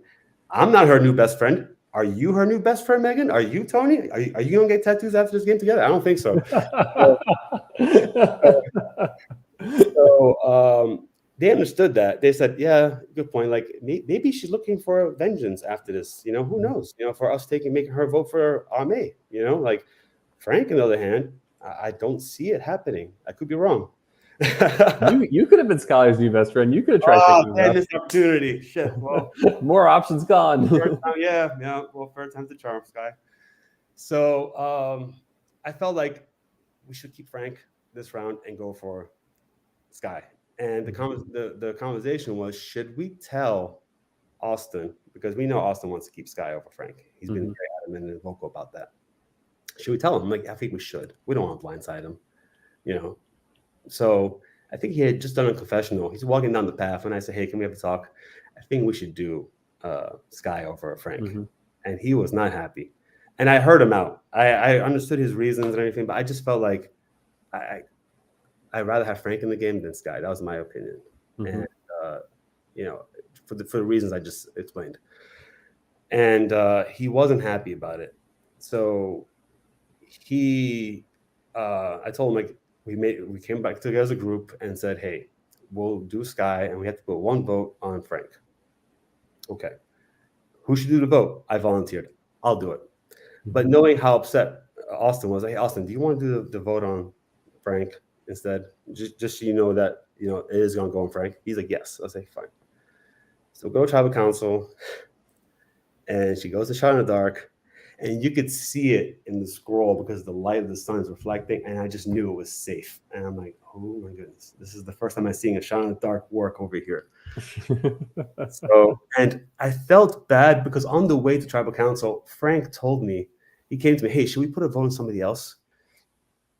Just in case, and in my head, I'm thinking, I don't think she's going to play a shot in the dark. And even if she does, because I believe that we told her it's going to be Frank still. Mm-hmm. So her playing a shot in the dark didn't really come as serious as it should have. On top of that, I didn't want Frank to vote for somebody because he came to me asking me who should I put the vote on, in case she does go home and there's Frank left in the game with that extra vote that he put on somebody. Let's say Austin would be like, hey, who voted for me? And then Frank will have to explain why, and he might say Sharif said, and then he will know his position, and that might be bad for me at the merge. So I just said, Frank, don't worry about it. It's shot in the dark. I mean, if she even does shot in the dark, it probably won't work. And what happens? It does work, and he goes home. So I felt bad about that one, but still one of my favorite scenes of Frank just starts stripping everything off him and out of his bag and handing them to Carlos on his way out. Yep. That's good because Carlos needed that stuff. Definitely did. What was the follow back at camp after this? It was a little awkward because we all voted for Sky, but yeah, it was. I saw Sky thank. Yeah, honestly, I was happy for Skylar. I really was. But for our game, it was not good. But after the tribal council, I saw her thank Austin. Mm-hmm. So he gave her the heads up for the shot in the dark. So I was like, okay, it is what it is. That is, I think, Austin's favorite strategy is informing the person being voted out they're going home. He's the Mother Teresa of shot in the dark. He just gives everyone. So, yeah, that's what happened. So before we go to our next challenge, I was thinking of maybe throwing this challenge away to get rid of Sky, because this could be bad at the merge. Sky goes, and that's the only one we end up winning on this one. Hey, and this is a challenge I believe you won this challenge as well your prior season. No. Okay, I can't remember. I remember like Storm and Ryan nearly dying. Ryan shot the last one. It was Ryan versus Josh, and Ryan made that last one. Yeah. I'm trying to remember from your season who ends up going home. This is the only, in Fowler's Point, this is the only swap tribal council you go to. No, hold on. I should know this. Give me a second to pull the wiki. Swap. All right, so you swap. Dina? Yeah, it's Dina. Yeah. Okay. Yeah. So Dina goes home after you lose the challenge. So what was it like finally winning it? That's one of my favorite moments. Like, at this point we just want to win, right? Like we've done so much losing, and there's food on the line too. We got like spaghetti, they said. So I remember when I shot mine, I made it, and then Austin made it, and then we just screamed at each other, and he jumped on me. That was like one of my favorite moments of the game, honestly. Like we finally won one, and that was like such a celebrated moment right there. So much fun, that moment right there. So yeah, finally won a challenge. And the other tribe was so far behind, like we thought maybe they threw it, but apparently they didn't. So that felt even better. Yeah, if you wanted to throw this challenge, we would have tried really hard to throw it. Yeah.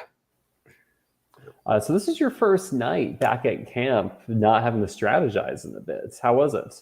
Great. Just ate our spaghetti and called it a night, I believe. It was pretty simple. Who would you think was going to go home from another tribe? Okay, so this upset me as well because as Frank was voted out, there's a reaction. There was a big reaction. And I remember approaching the tarp where the new tribe gets revealed, who got voted out, and Amber stands there and she's like, "Who did that?" And I'm just like, okay, I have no idea what this means because I didn't know how close Amber and Frank were at this point. Mhm. And Lydia kind of like, she just zones out of the game for a little bit and has an emotional reaction to Frank being voted out. Mhm. And it was actually even happening before we got there because they saw Frank's stick in the ground, so they kind of knew before. But that kind of like I was because part of my plan was at merge to work and get back with Lydia and work with her. That I really wanted to work with Lydia. So when we got split at the swap tribe, I was upset about that because I really wanted her to be with my tribe as well. I feel like we could have done really good work together. And so as we finally win one, I lose an ally on the other side. It's like a lose-lose. I lose people on this side, and when we finally win a challenge, I lose somebody close. Like her and Carlos were like my number one and number two right there, and there's one gone already.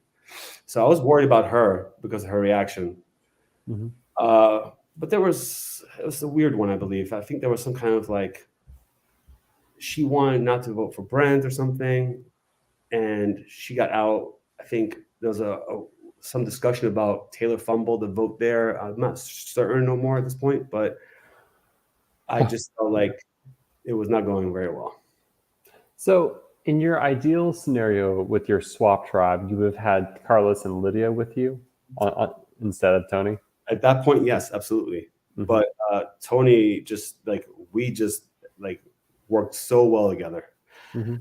But I think I upset him a little bit because I did start talking to Megan a lot more. I felt Megan was very, like me. She just talks strategy, And at the point, I felt like Tony had the approach, like, as long as it's not me, I'm okay with it.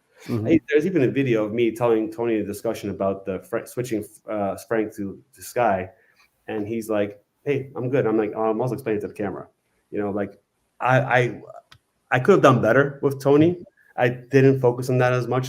Just oblivious, I guess. I didn't want to out him like that, or not out him, but like make him feel left out.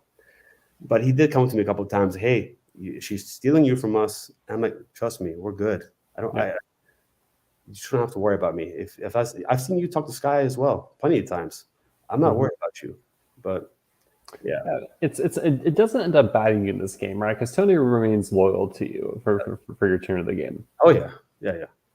So being in the swap tribe with Tony and Carlos was great, seriously. And I feel like me and Tony became like good friends, seriously, because we got to work with each other longer. And I really like him. I hope to really see him in the future again. And I like everybody, of course, but he lives right here, so it's good to see him in the future nearby. So coming as we kind of round out day 4, who are the top, like, if you could rank who do you feel most comfortable with in the game? Carlos. I really trusted Carlos.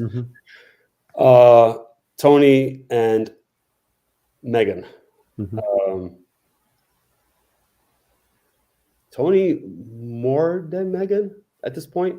Like, I knew Megan was good with us, but I just felt like she had a lot more options on the other side. And I didn't know what she would do once we get to merge.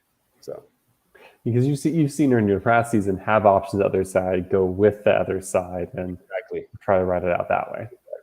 Exactly. So that's my. And then Josh was, when at merge, I was thinking about linking up with Josh again and working with him, and Austin too, because I felt like Josh and Austin will work together very well. So I felt like we were on a good path in my head. Yeah. How much are Amber and Reynolds on your radar? I didn't know much about them because I was never on a tribe with them, and I heard that they were like what was it? The idol play, what got Lydia out, didn't make sense to me, but of course I wasn't there. But I just felt like they were playing a different game, and I didn't know. I can't have much of a say because I didn't really get to see them play much at this point. Had Megan talked to you about Todd much? Yes, so we assumed that there might be a second swap before merge. So like it was last year in Fowler's Point, 2 swaps before merge. So I said to her, "Hey, if we end up swapping, who from the yellow should I go to and say I'm working with?" And she said Todd right away, and Brent. So, but that never happened. We never did a second swap. So Oh, because the next day you get to earn the merge. that's right. Yeah. And so you get to choose one of 3 challenges: a memory challenge, a dexterity challenge, and an endurance challenge. Which challenge do you end up competing in? The beanbag one. Okay. Yeah. And so this is probably my favorite moment with Josh, where it's you, Josh, Austin, and I don't remember who else is in it. I believe it was Taylor, Megan, and Reynolds, I think. Yeah. Yeah. And Josh will launch all his beanbags at once and land on the table. I saw that. I think I threw one of mine, and then I saw him do all 3, and I'm like, wait a second. And then he was safe right away, and Parker didn't say it's not allowed. So I went back to get my other one, and I did the same thing. Mm-hmm. And Austin followed us right afterwards, and he became the third one to win the immunity. So looking at the players who win immunity, it's going to be Austin, Todd, Carly, Tony, Skylar, Josh, and you. Yes. And the players who are going to that one final tribal council, we have Megan, Carlos, Amber Reynolds, Adam, Taylor, and Brent. Mm-hmm. Looking at that losing tribe, was there anyone you're just like you're worried about, or you wanted to see go home? I didn't have a preference. It was going home there. Mm-hmm. I just was. I thought that Megan might be a target. Mm-hmm. I was hoping that she'll make it through that one, so I was happy she did. Mm-hmm. I thought Todd might be a target too. Mm-hmm. You know, big guy right before merge. Oh no, Todd's on the winner's couch. No, he's with us. What am I thinking about? Brent. Sorry, Brent. I thought he might be a target too, just because he showed some athleticism in that water challenge, you know, and who knows what's coming up in the merge. So I thought that he was in danger. Yep. From talking with Carlos, it seems like some players may have tried to throw that challenge to. Or him did. Yeah. Carlos, Reynolds, Amber, and Taylor. Is that something you were thinking about at the time, or would have done? Absolutely not. No way. No way. I was not privy to that alliance at all that they had going on, right? Mm-hmm. So I didn't know that Carlos was tied with Amber, with Reynolds, or with Taylor like that. And so throwing a challenge to make it to the merge, I would never cross my mind. Well, so on the winner's couch, you finally get to be reunited with Josh the first time this game. You also get to spend some time with Austin. How was that? Oh, it was great. I felt like I'm locked in with these guys. Like, I am good. Like, I have Megan, Carlos, Tony, and I got Josh and Austin. We're good, and mm-hmm. we can go from there. Mm-hmm. So I felt really comfortable in my position at the merge. Anything else notable while you're waiting for with other winners as you're waiting for the loser tribal council to happen? No, we were just kind of chilling actually at the camp, the winners camp. You know, I get to talk to Todd quite a bit. Mm-hmm.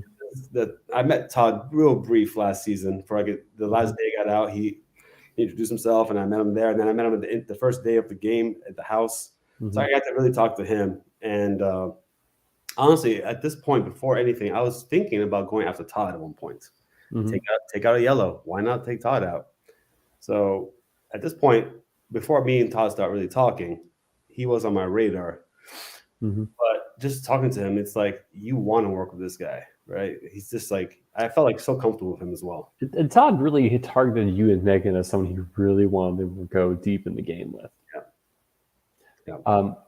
You also get reunited with Carly at this point, the last person from your Nova tribe. That's right.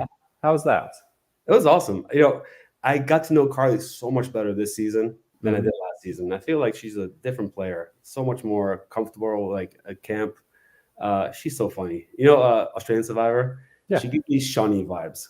That is the compliment of highest caliber. Oh, she deserves it. She's so funny. I really got to, like, I'm happy that she came back this season and played because, you know, she's such a nice person. And I really got to see that side of her this time that I didn't get to see last time. Mm-hmm. You know, because, of course, we got, you know, swapped different tribes and she got swap screwed, you know. And but she's such a nice player. So I was happy to be with her on the tribe. And then, of course, I had Todd there. Austin, Josh, Tony was there. Mm-hmm. It was just like a really nice, relaxing time there. So, and we're getting ready for this big feast they're talking about. Trevor comes over. Yeah, well, you guys are the winners tribe. The losers are about to go to tribal council, and the sisters. I don't know who the sisters who they're referring to. They're here, and there was some talk about them being the greatest cooks in the world, and they're preparing a feast. So I was like, okay, cool. This is great. He's totally mind messing with us right now, Trevor, but he knows that.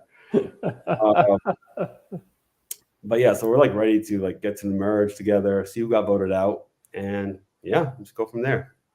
Yeah, so you see that Brent is the person voted out from that loser tribe. Yeah. And you were kind of speculating that maybe he's being targeted as a threat per se. Yes. The worst thing for me, because that means Megan has to have somebody else, right? Mm-hmm. Has to rely on somebody else more. So you're not brokenhearted about it. No. I think Brent would have been really good for the tribe, but it's another person that I think Megan would have on her side. Mm-hmm. Right? So her, Megan, and Brent, Megan, and Todd could be a three, possibly. Who knows? Because she was working very well with Brent, I believe. So now that he's gone, it's not terrible for me. Mm-hmm. Yeah. She did inform me that there was an idol at the losers camp. And that nobody found it and it wasn't played. But the way that she described it, it looked like it was an idol that can only be played during that tribal council. So at the merge, when she explained this to me, I wasn't even worried about this idol. Mm-hmm. This is the idol that haunts me. But it's not something like because it made sense that it would be used only one time at that time, because there was no idol at our winners camp to counter such an idol. So. Well, let's talk a little bit more about idols at this point, because we know that Carlos has an idol, but you also aren't worried about that because you're working at Carlos. Generally, how concerned are you about idols, and were you like actively worried about the blue and yellow idols? No, I knew where blue was, and I knew that Amber had to use it on her tribal council. Mm-hmm. I don't remember when exactly, but it's been a while. But I knew that, and Brent used an idol as well. Correct. So I knew where the idols kind of were. Mm-hmm. I didn't. If they were replayed back, that I didn't know, but I kind of knew where the original ones were. Yeah. So Carlos has one. Amber and Brent have both played theirs. Yes. You've heard about this idol that the loser camp, but you're writing it off as being a temporary idol. And I think it's not valid anymore in my mind. Yeah. Let's talk about the merge feast. I think I was very vocal about it in my confessional. For a returning season, you expect like this big lavish feast. Like we had a really good feast in Fowler's Point. The table was set out. We had liquor, alcohol there, mimosas. You have like kind of the merge feast and merge feast in your Fowler's Point. Yeah. And then here it's like a to-go box. Like get your food from this box over here. So I was like, okay, but whatever, it's food, right? So we're just getting together. We have a couple of Gatorades. We split that up. Megan opens up a box for me and just kind of throws it at me on the ground, and it has the idol clue right there. And I was actually reaching for like the bread until I saw the idol clue. I'm like, oh shit! So I grab it, but it wasn't very like it was pretty obvious. Like Taylor caught me. Yeah.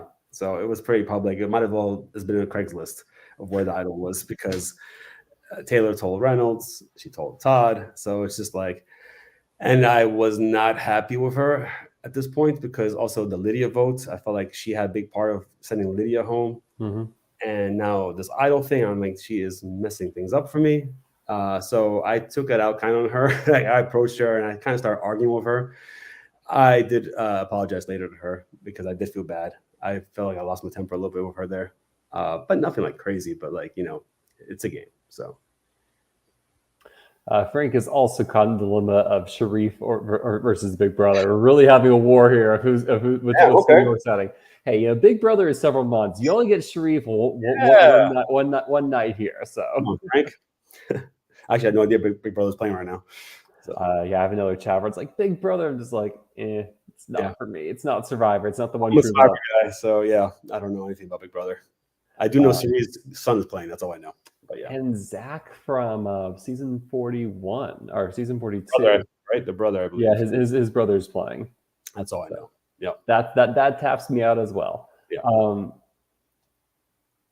I would like to push back about the food situation in your season. It feels like there were a fair amount of reward food items that kind of came to play, right? Uh, you have the pasta that you won from that one immunity challenge. You have the next morning you're gonna have a chance to give up competing in the challenge to get more food. Feels That's like there, yeah, that's true. That's yeah, true. it feels like there were some other things. How was the rice situation this season? I thought it was fine. Okay. Yeah, I think we rationed it pretty well. I mean, we've all played this game before, so we kind of know where we should, ration and how much we should have. I feel like people over ration in these games too. Yeah, we definitely did. I think so. I think that's Like you always have food left over at the end. You're just like, why have we not eaten this? yeah. It was more full than it should have been. I think so. Yeah. So Also, our appetite is shrinking as well, so we're not as hungry. you kind of get used to just starving. You're like, whatever, I just want to eat. Exactly. Yeah. So Megan hands you the box of food with the idol clue. What happens next? Well, I grabbed the idol clue, and it's pretty obvious that I have it. Like, people are kind of looking over, and it's just known. So at this point, like my plan was just to share it with Megan, with Carlos, Tony, and Josh. Mm-hmm. And I did. Those were the first people I shared it with. But then it was just so obvious that I had it, and I don't want to put a target on me. So I just shared it pretty much with everybody. Honestly, it didn't make a difference. The clue was very hard. Something about the spring, it sounded like some flower section, but there's no flowers at camp. So I was just like looking all over, and X's. But you know how many X's you can make in the woods? Like branches. A lot. Yeah. So it just was like impossible to find. Is this the idol that Reynolds finds? Correct. Okay. Yep. So how much did you focus on searching for this idol that night? Oh, I searched a lot for this idol. We all did, I believe. Funny thing is, I think Reynolds found it on the tree where I hung the light from, and he found it like the next morning, I believe. So I was literally right there. If I'm thinking about the correct tree, and yeah, damn, that's a tough one to let go. Yeah, because like having those idols may have really, at least having that idol would have really changed what the next day would have looked like. So the next day is because the next day is where you have Josh, Adam, Skylar, you, and it's 3 idols all played correctly in a row. Correct. You having that idol means you don't play it on. And that means Reynolds maybe goes home, or Amber plays it for Reynolds. You counter idol. I don't know. Who knows? Yeah, it could have gone very differently. Yeah. If I found that idol. Yeah. So you're searching for the idol. Well, I guess you end up having. I guess the next thing is your first immunity challenge, individual immunity challenge, right? Which one is this one again? Yeah, this is the block stacking up one that. The one Josh won, I believe, right? Josh and Todd both win. Yes. Yeah, correct. Yeah. No chance for me. But yeah, that was nice to see Josh win immunity. I know this game means so much to Josh, and for him to make merge and to win an immunity, because he was the first boot last season, so he was worried that he might be the first boot again at merge, but he wasn't targeted at this point. So him having an idol and him explaining even what it meant to him, that was just awesome to see. So I'm happy. There's one critical player that I really want to hear your thoughts on, and that's Adam, because Adam ends up being a part of your alliance. You don't meet him till merge, and he's from the dreaded Yellow Tribe too. Yes. Adam, by the way, is such a nice guy, but at the time of the game, I just didn't know about him. Like even when I shared the idol clue with him, he told me, if I find it, it's yours. And in my head, I'm like, sure. Like, it's not happening. But, Adam is like really personable, very social. He's very social. And it kind of like, he plays the game like with everybody, right? He's nice to everybody. And so it's good to see that, of course. But I'm thinking, is he just playing everybody here? I had no idea. Like, I even asked Megan, is Adam your close one? And she said Brent was our first one. But I think Adam really stepped up later and showed that he was really with us. And, yeah, that's another one that hurt when he left. Yeah. Adam may have given some of my favorite confessionals. Yeah, I bet. He's good. He's funny. He basically ran this elaborate business metaphor of like who everyone was in his business with him, the CEO, and it was very entertaining. Yeah, I saw that one. It's good. Yeah, he's funny. He's very well spoken. So he's one of my favorite people from this season for sure. Yeah. Were you hearing any names being circulated around early in this merge before you get to the Taylor Tribal Council? So Amber and Reynolds were two big names being thrown out there. Yeah. And Taylor as well. And so after that immunity challenge, Taylor ends up going home. You know, she has to leave the game. And so the vote was pretty simple. Or was it? Well, so that was the thing. Like, it was a concern that it might be flipped, but I didn't think that would do that. But Sky got a vote, right? Mm-hmm. And during the tribal council, I remember very well when Taylor is leaving the game, and Josh is kind of like emotional about it. You know, like he is like upset. You know, like you can tell like he's bothered by it, but you can see his head's down and he's kind of like upset. And I remember even Carly looking at me like, "What's going on, Josh?" I have no idea. And I asked Josh, "Are you okay?" He's like, "Yeah, I'm just sad that she has to go this way." Okay. Anyway, she goes. Sky gets a vote. And that night, we go back to camp and we just go to bed pretty much. Now, I have a confession to make here. Later that night, I'm just thinking to myself, nobody's utilizing Reynolds and Amber at all. Like, why not? So Amber is talking to Josh. Like, it's like 4:00 in the morning. And I'm like I'm not far from them. And I say to them, "Hey, Josh, Amber, you guys want to go over here?" So they come, and of course, Amber wants to hear what I have to say. And I say, "Hey, how about we just team up together and go against the yellows, right? Mm-hmm. Makes sense." And Amber's all for it.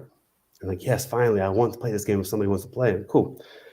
I say, ask her, "Hey, can I just have a minute with Josh?" And then I talk to Josh, "Hey, are you cool with this? I'm just keeping it as an option right now, right? Like, I want to, because I'm not sure if I can trust Todd or Megan at this point yet really well." Mm-hmm. And Josh is like, "Yeah, that sounds good." Okay, cool. Then later in the day, I talked to Carly. I had a really good conversation with Carly. You know, mm-hmm. It was more than a pass-by conversation. And then she told me that Josh informed her that red and blues might team up to take out yellow. Mm-hmm. I was like, "Oh, interesting. Okay." And then Megan comes shortly after and says to me, Josh saying that same thing, are targeting yellow. So in my mind, like, "Josh, what are you doing? You know, like I thought I can work with you, and you know, I want to work with you, but I feel like he was trying to set me up for failure." Mm-hmm. I vote with them, and he votes with the yellow. Yes. And he would have gone with the yellow, and my plan would have failed with Amber Reynolds, and I would have been like ousted as the person that went against them and not get my way. So thank goodness for Megan and Carly telling me this, because I said, okay, I can't trust Josh no more. He's not being honest with me. Mm-hmm. So I'm just thinking, how am I going to do this? Because he's working very well with yellow right now. And then at the before tribal council, Sky is trying to figure out who is the vote for her. And she comes to me, "I think it's Josh." And I know it's not Josh. He would not do that. But I'm like, "You know what? I think you're right. I think it is Josh." She's like, yeah. So, okay. So I say, if Josh doesn't get this immunity, he has to go. And she's all about it. You know, and she's like, "Yeah, I'm going to get Josh because he voted for me." And honestly, am I trying to get justice for Sky? No. I'm because I try to get Sky out the swap, right? So I'm not looking for justice for her, but I'm looking to get Josh out of the game because I feel like I can't trust him, and I think he was trying to oust me out a little bit, like trying to expose me. Mm-hmm. So anyway, this immunity challenge is the one where you can sit out for food or. This is eat or competes. This is where you're going to count objects, or you can get. I can't remember what it was. Pasta that was earlier. I think it was a big casserole. I think it was a big dish, I believe, to take back to camp. Yeah. And so do you compete? I competed in this one. Okay. How'd you do? Well, I lost to Sky and Austin on the last round. It's not bad. No, it's not bad. But Josh sat out this one. As soon as Josh sat out, Megan sat out because she was okay with him going as well, and Todd as well, and everybody was okay with it. I just asked Sky not to tell Austin about this plan because even though you know Josh uses Shot in the Dark already, he might have he might have the idol that I shared the idol to. I shared the idol clue with him, and I think that Josh is very smart. He might have found out where it is, and he might have the idol. So Austin might inform him that he needs to play it or that he's being targeted, and he plays the idol, and then I don't know what happens. I have a stupid question. Were the Shot in the Darks transferable? Like, could you have given your Shot in the Dark to a different player? Not that I know of, but that's Okay. a good question. I don't know that. Just out of curiosity. Good question. I have no idea. But that was never in my mind at the time. I just felt like everybody had one Shot in the Dark, and they could only use it once. That was it. So Austin and Sky win this one, and Sky does a lot of work for this one. She tells people where it goes, the vote should go. We didn't, that I know of, we didn't tell Reynolds or Amber that it was going to be Josh because I wanted to make them feel it was them. So they would waste their Shot in the Dark at least. So at that round, go tribal council. Josh gets voted out. And I expected Reynolds or Amber to get up and play their Shot in the Dark. That didn't happen. On top of that, they also voted correctly on Josh, which was really weird to me. Like, how did they know to vote Josh and also not to use the Shot in the Dark? So that was a little bit concerning. But anyway, there are more things to worry about because Austin was a little upset this round. And I just explained to him the reasons why. So I think Carlos said he passed the information to them. Yeah, he probably did. Yeah. At that time, I didn't know. Like, Carlos was the person. Yeah, but that was like kind of the first time, like, hey, that this is weird. Like, how to. Correct. Yeah. So your next immunity challenge is going to be the slingshot challenge, and I win my first one. You win your first challenge. How did it feel? Oh, great! I just wanted to win one, and that one was I won it convincingly, like way ahead of everybody else, and yeah, it's cool. It's cool to win one challenge. Had you practice? Did you have a slingshot growing up, or you just took to it? Just aim and fire, hope for the best, and that's what happened. So, yeah. So this is kind of the beginning of a very long, hard day. Josh was the easy vote. It's a 10-1-1 with Austin out of the loop. And I think what makes this next vote so hard is that it sounds like you strategize behind the house after this challenge. We didn't go back to camp on this one. Yeah. So I have my idol. I'm safe. Austin's safe. Me and Austin have a little talk of what happened and everything. We squashed that. We're fine. I talked to Todd. I had a really good conversation with Todd here as well. Even after the Josh vote, when we went back to camp, Todd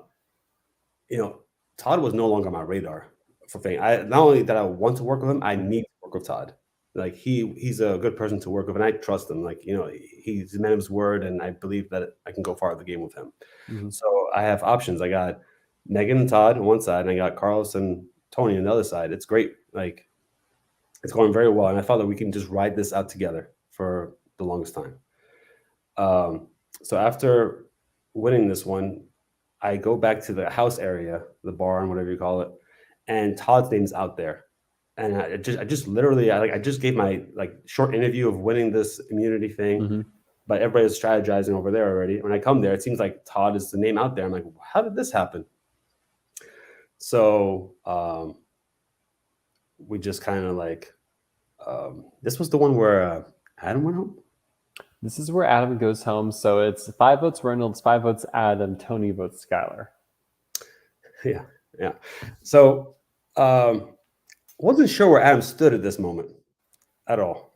So really, I wasn't sure. But because Tony got up during tribal council and came to me and said, Adam, and they're voting for Megan. And Adam was like, I'm not doing that. I'm voting with you guys. So Reynolds said some words like really putting a lot of attention on us. And I was like, okay, we got to change this vote up. So I started from Sky. and also the panic that Tony had during the tribal council, I think we should just change it up and vote Reynolds out. And Tony still votes for Sky, but Reynolds plays his idol, and Adam gets idled out, which I felt pretty bad with because he was really with us, and we changed the plan last minute, which I thought screwed up the plan. And he would have still been there, I thought, if we had not done that. But apparently Carlos was playing the hat game and notified Reynolds that he had to play the idol for himself. So it wouldn't have made a difference. But at that time, I felt really bad for Adam because he left and he said, that's what happens when you change up the plan. I was like, shit, that is true. But that's not what happened, though. So he goes home. And that was like, Yeah, so you head straight to your next immunity challenge, and this is the beanbag toss, I believe. Oh, it's a terrible one. Yeah. But you just won a beanbag toss challenge. Yeah, it was a lot. This is a point system. This was like 3 all the way back there. The other one was a lot easier. Yeah. So, Carly and Reynolds win this challenge, and I think things get a little crazy with the idol hunting as back at camp. Yes. Reynolds and I always running. Like, all of a sudden, everybody wants to get back to camp as soon as possible. So I'm kind of like, I'm sorry, who won this challenge again? Carly and Reynolds. Carly and Reynolds. Okay. So we're going back to camp. We're looking for idols. Reynolds and I are just going at it hard. Like, we see a tree, it might be it there, and we're just both running into it. I remember saying to Reynolds, I love you, man. He's like, I love you too, Sharif. Let's just keep on going. Like, it was fun playing with Reynolds. Like, I had a lot of fun with Reynolds. Even though he's on the other side, against our side, it was just fun playing with him. He likes to play the game hard too. So yeah, who ended up finding this idol? Megan, I think. That's right. Megan found the idol, and Tony thought that he was left out on the last vote. That I'm not talking to him enough, and I'm talking to Megan a lot. And so he felt like he was conflicted what to do the next round. And I felt like we got lost Tony this round. I felt like he was going to Austin. I think Austin was a big part of it. And he came up to me and he said, Austin, they're going for Todd right now. We can go with them, and then they will take out Amber and Reynolds or something along those lines. And I said to him, there's no reason for Austin to do that. We just blindsided him before on the Josh vote. I don't believe it. And then once we have the numbers, once you lose the numbers, I don't think we're gonna get that back. Anyway, so he's like, I had to think about it. He had a tough time this round. This is a stressful round for Tony. Very stressful. I remember he was really struggling. And so we didn't know where he stood until we were actually walking the tribal council. And I'm going to Megan. I'm like, so what are you doing? Like, what's the deal? Like, do you talk to Tony? And she's like, Tony won't talk to me. He only talked to you. Like, oh, okay. So I go back in the line. What are you doing, Tony? Are you gonna go with this vote? And are you still voting with us at least? And like, you're not pretending to vote with them in case they told you a name that's not the correct one. He's like, okay, let's do it. And I go back to Megan and I say, hey, Megan, you got to play the vote on Todd. That's the vote they're going for. And she's like, okay. And then Tony turns around to Megan and pretty much confronts her in her face. You better promise me Final Four, something along those lines. And Megan's like in the action, walking the tribal council, is like, okay. Like, it was not the time to do it, I felt like. But he had a decision to make to either go with them or with us. So he wanted to make that in concrete, I guess. So I have a kind of zooming back out here a question. Like, why Amber and Reynolds? Why the focus on them? I thought they were causing a lot of trouble. Like, I thought, like, I actually underestimated them big time in the beginning. I remember like people coming up to me and we were looking to vote out Sky. And I was like, Reynolds and Amber is too easy. We can get them out later. But I couldn't be more wrong about that. They were playing hard and they had idols that we didn't even think about. We just felt like once they're out of the game, because they never really played with me. Like, like Austin would play with me, talk. But those two didn't really have a conversation with me about, until Josh messed that up, kind of. There was no more conversation between us two. Me and Amber didn't talk much. And So that was like the target that I don't think I could see myself working with. Mm-hmm. So And so why the vote on Skylar this round instead of Amber? it might be, I'm sorry, because it has been a while. It might be because we felt like uh, if they had an idol, Mm-hmm. they wouldn't use it for her, Mm-hmm. or she might have been like the facilitator of getting Austin Mm-hmm. with them. So if she's out of the picture, maybe that would break apart. I don't know. Which I feel there is some truth to that because Austin does float back to your alliance after you're gone, though. Right. Yeah, that's true. But um, let's go. And they still vote together mhm. after this round. Yep. So Skylar goes home this round.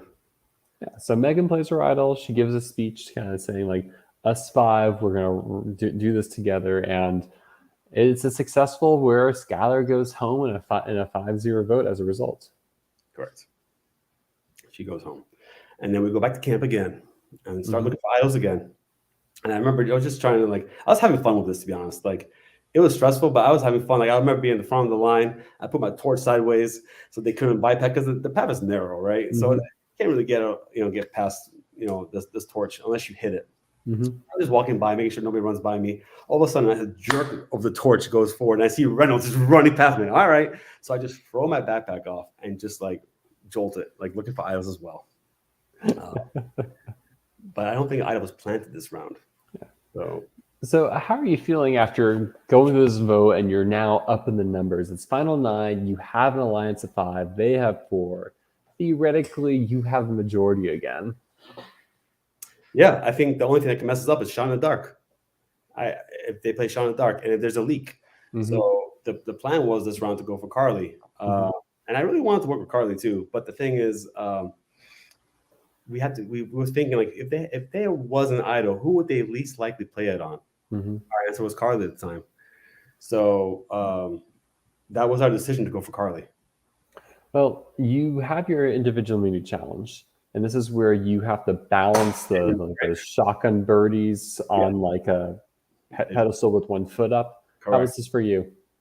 No. I mean, I think I did all right, but I think Todd and Megan broke the record, I believe, of how many digits stacked. And Todd's a beast. Like he has, he's just so stable. So there was I think it was one guy, one girl could win this one, if I'm right, or just people, and they had that. Yeah. But I wasn't.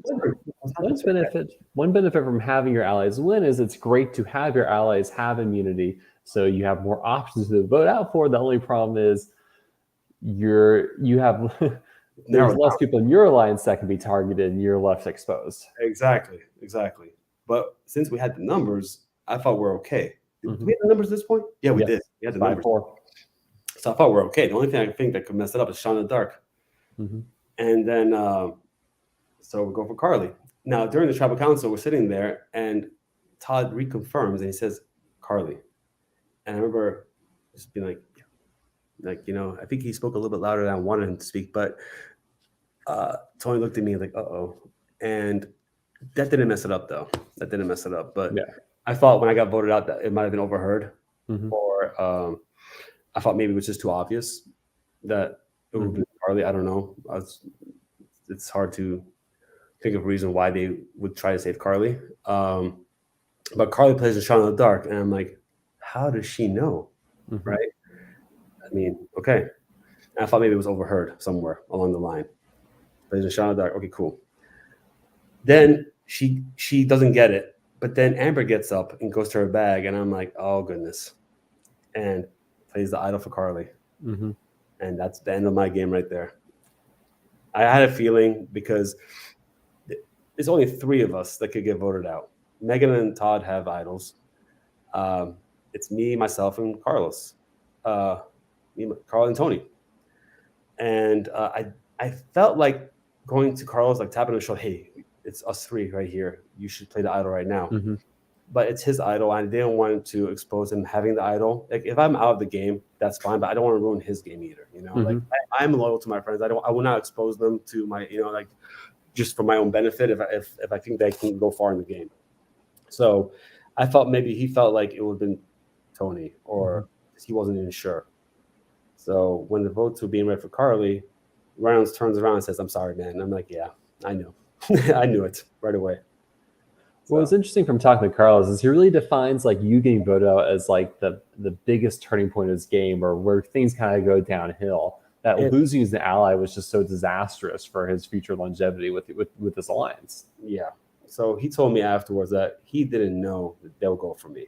He Mm-hmm. really thought they'll go for Tony, and it really messed up the game. Not only for Carlos because he got exposed afterwards, Mm-hmm. right?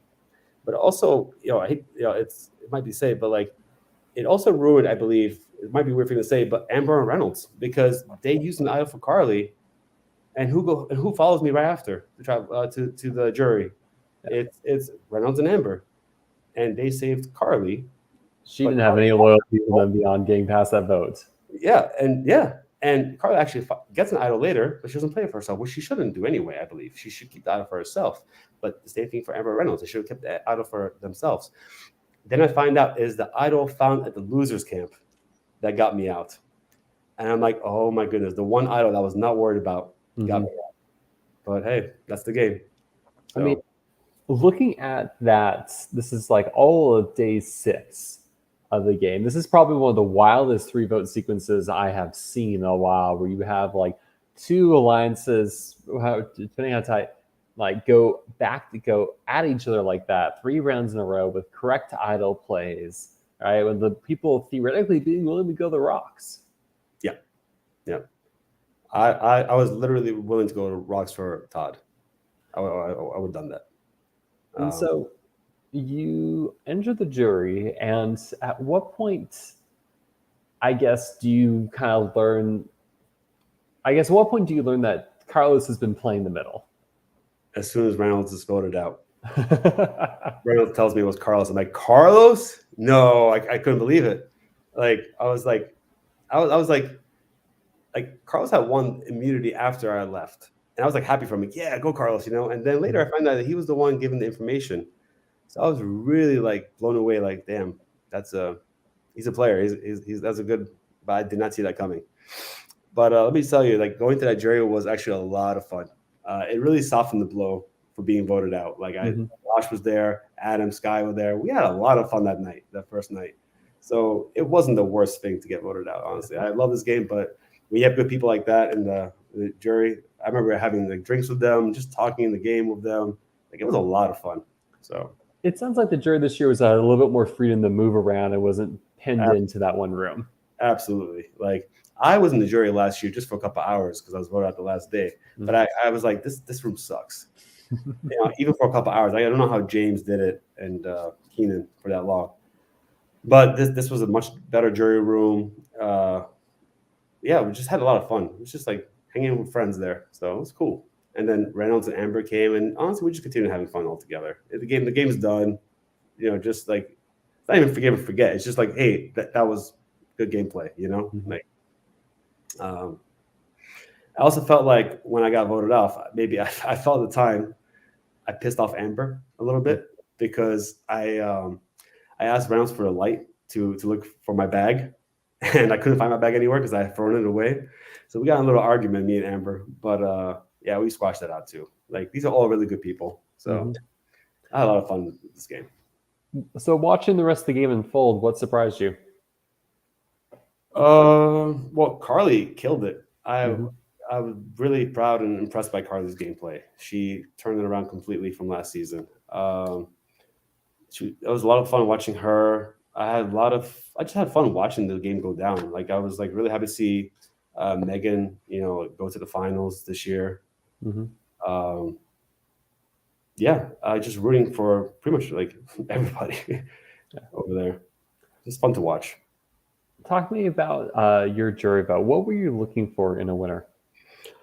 Well, I just felt like I'd seen Megan play last year and how hard she played, and she did the same thing this year. So for me, I was kind of locked on her. It might be a bad thing to say but the thing is, I felt that she played a very strong game.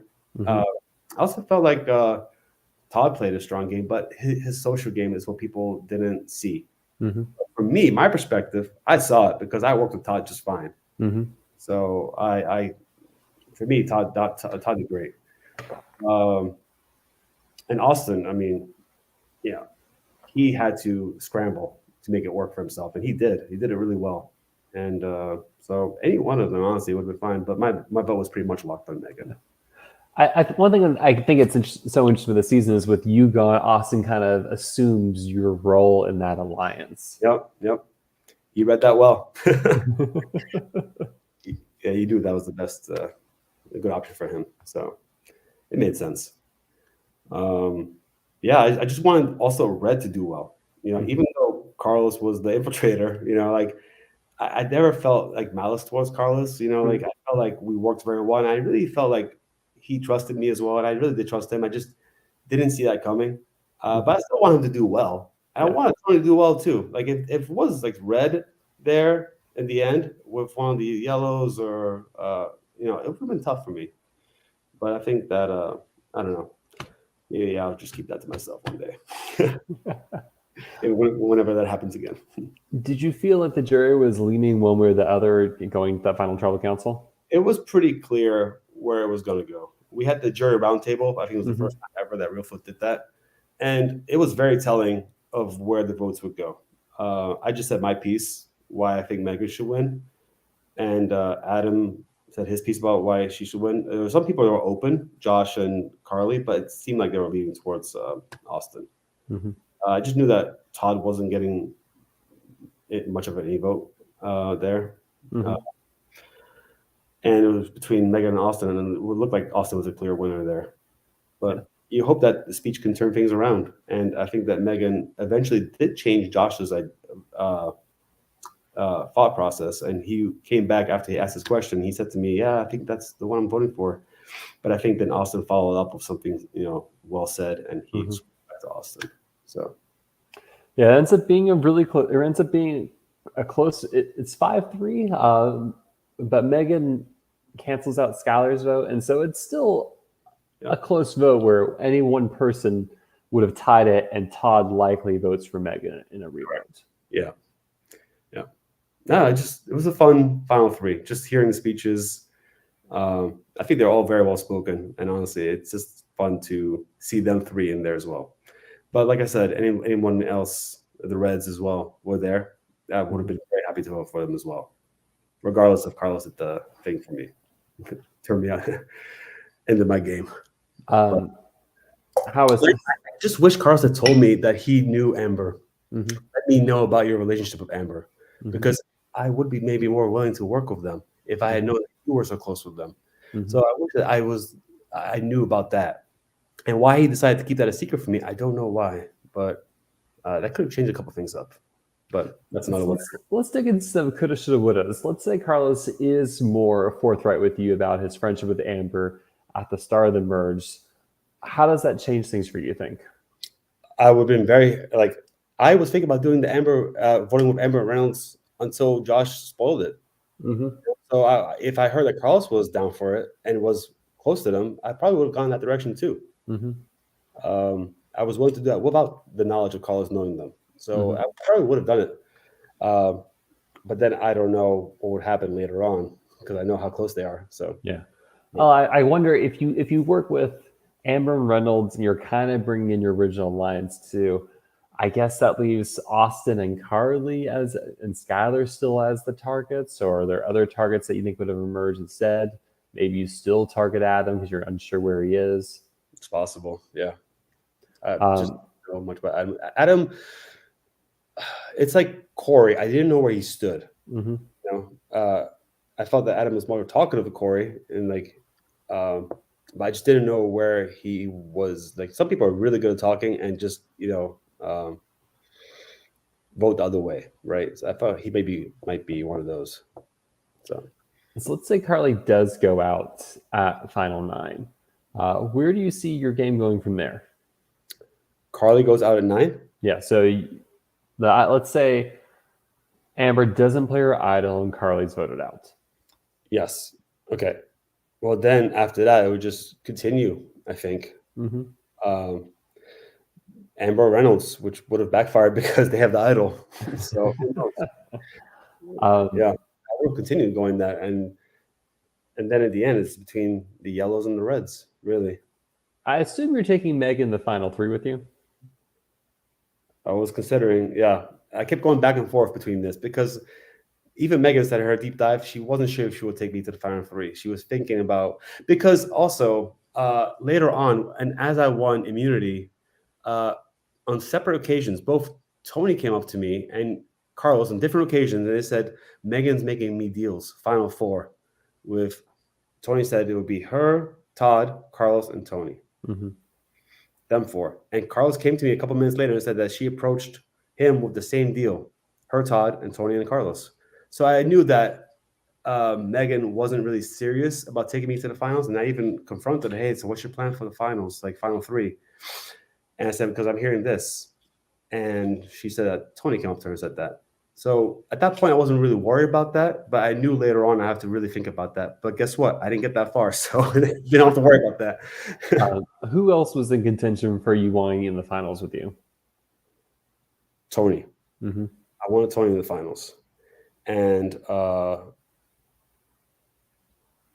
you know what? I would have struggled in this decision because it would have been Megan or Carlos for me. Mm-hmm. If I went with Todd and Megan, I think I would have to do one or the other. Go with Megan or Todd, or Carlos and Tony. Mm-hmm. It would have to be one, and I would have really struggled at that moment what to do. So you get the final five with Todd, Megan, Tony, and Carlos. That was my. You would have been really torn. Like, where do I go? Well, I'll have to really think about this one. Yeah, if I even get the luxury of this decision, but that was my plan. Like, it would be a really good position for me. So, yeah. So let's say it's final 9 and you're aware that there was an idol at the loser camp that would still be active. You don't know if someone has it. You don't know if it's in the game at all, but you know that it's more than just a one-time idol. Does that change what you do? I think I still think I would have wanted Carly to go because I would target somebody that was on the winning side, right? I don't want anybody on the losers, like the loser merge tribe, because they have the idol. So I wouldn't want to target them. I would want to keep. So I'd probably go still for Carly, to be honest. The fact that she played the idol for Carly was surprising to me. Is there anything you think you could have done with the merge to kind of change the outcome? Would it involve not targeting Josh and targeting Amber Reynolds earlier, or like what are do you think there's other options that were available to you at some point that kind of changed the trajectory of the game? I should have taken Amber Reynolds more seriously. I didn't know there'd be so much trouble and that they had idols in their possession like that. If we had targeted one of them as opposed to Josh at that moment, they would have had to use one of the idols sooner. We could have split the votes between them, and one of them will go home, and one of them will play the idol. That would be much clearer in the future. Yeah, because I think Austin at that point's fine writing their name down. Same with Josh. Likely you can get Carly on board and Skylar. Exactly, because they did. I just took the Josh threat more seriously than Amber Reynolds at the time. And you even hear me saying Amber Reynolds right now is too easy, but I was so wrong about that. So that backfired, and that's my fault as well. Yeah. Are there any other major decisions in the game that you're kind of thinking about or reevaluating? No, not really. I did a lot of thinking why this person should go or that person, and I talked to people about it too, and this made sense at the time. So, if anybody, the Josh vote happened too soon. Yeah, that one it messed up my game too, for sure. Or maybe not having Skylar be your number one. Working with Sky as well. Yeah, I think me and Sky could have patched up the past and done something together as well. Yeah, for sure. But hey, next time, hopefully. How has the post game for Unfinished Business been compared to Fowler's Point for you? It was fine. I think that last year everybody stayed, right, from being voted out. So I feel like it was much more of a party as well. But I passed out so early that night. Like I was like the first person out last year, going to sleeping. So I feel like I missed a lot. And this year I was more rested, so I had a lot of fun with everybody. So Yeah. Is there anything about your experience that you want to talk about that we passed over? No. I'm pretty happy with everything. Okay. It was a great time, and yeah. Do you mind if I throw some questions at you then? Please. Yeah. So from season 10 Fowler's Point, who still you think still has unfinished business? Everybody got unfinished business, but The most unfinished business. the most unfinished business is Ryan McClure for sure. Mm-hmm. In my opinion, I think I would love to see him play again. I think he'll be a standout, really. And yeah, Ryan. From unfinished business, who do you think still has the most unfinished business? Me.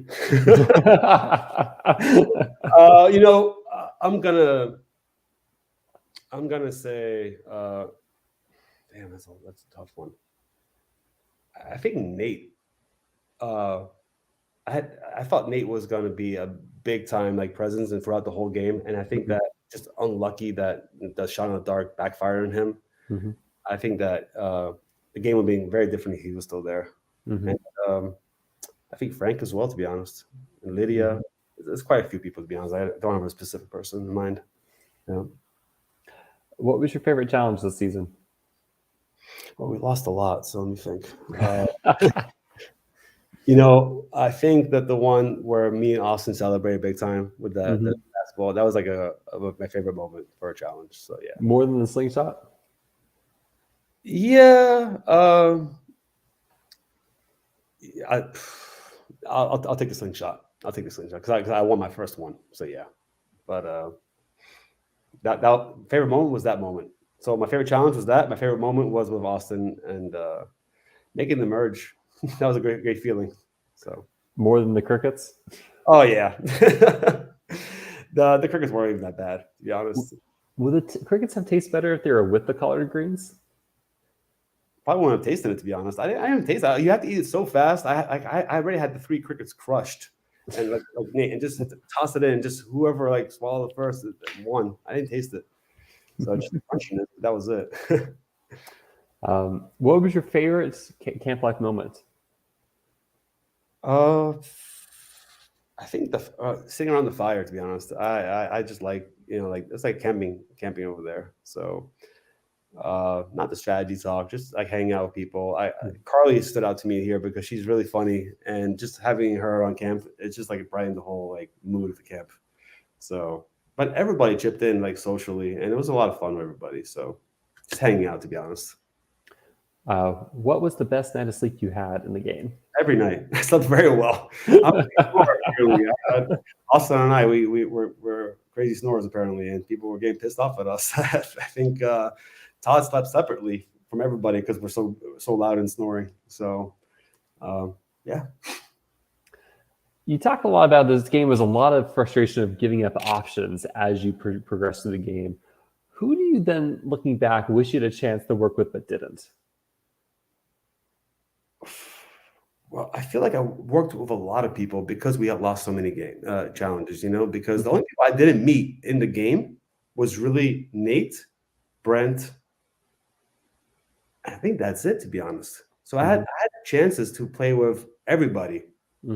Just you can't play with everybody in this game. But I'm really trying to think here because we had lost so many challenges. Nate, I didn't get to play with, and Brent, I believe, and that's it. So I was pretty lucky, fortunate to play with a lot of people. But just if I wish I could start a tribe with somebody, I think I really like my tribe, but I think starting the game with Austin would have been a different outcome for us. He won the game, so he has no regrets. But I think playing the game with Austin, Todd, they would never put me and Todd in the same tribe. But I think we could have done something really well there. Who surprised you the most out there? Surprised me the most? That's Carly, for sure. What was your lowest moment in the game? Oh, that was easy. That was just the losing. The amount of losing got to me. Like I said, I came in the first time, second time, third time, fourth time, fifth time. It matches up into one.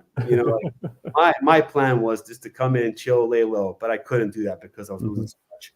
And then I ended up being people called me Boston Rob out there. You're telling people what to do and everything. And I really didn't want to be this person, but I felt like I had to do certain things and just to like have something at least go my direction. If we can't win games, at least the alliance is going in the right direction. So yeah, that's.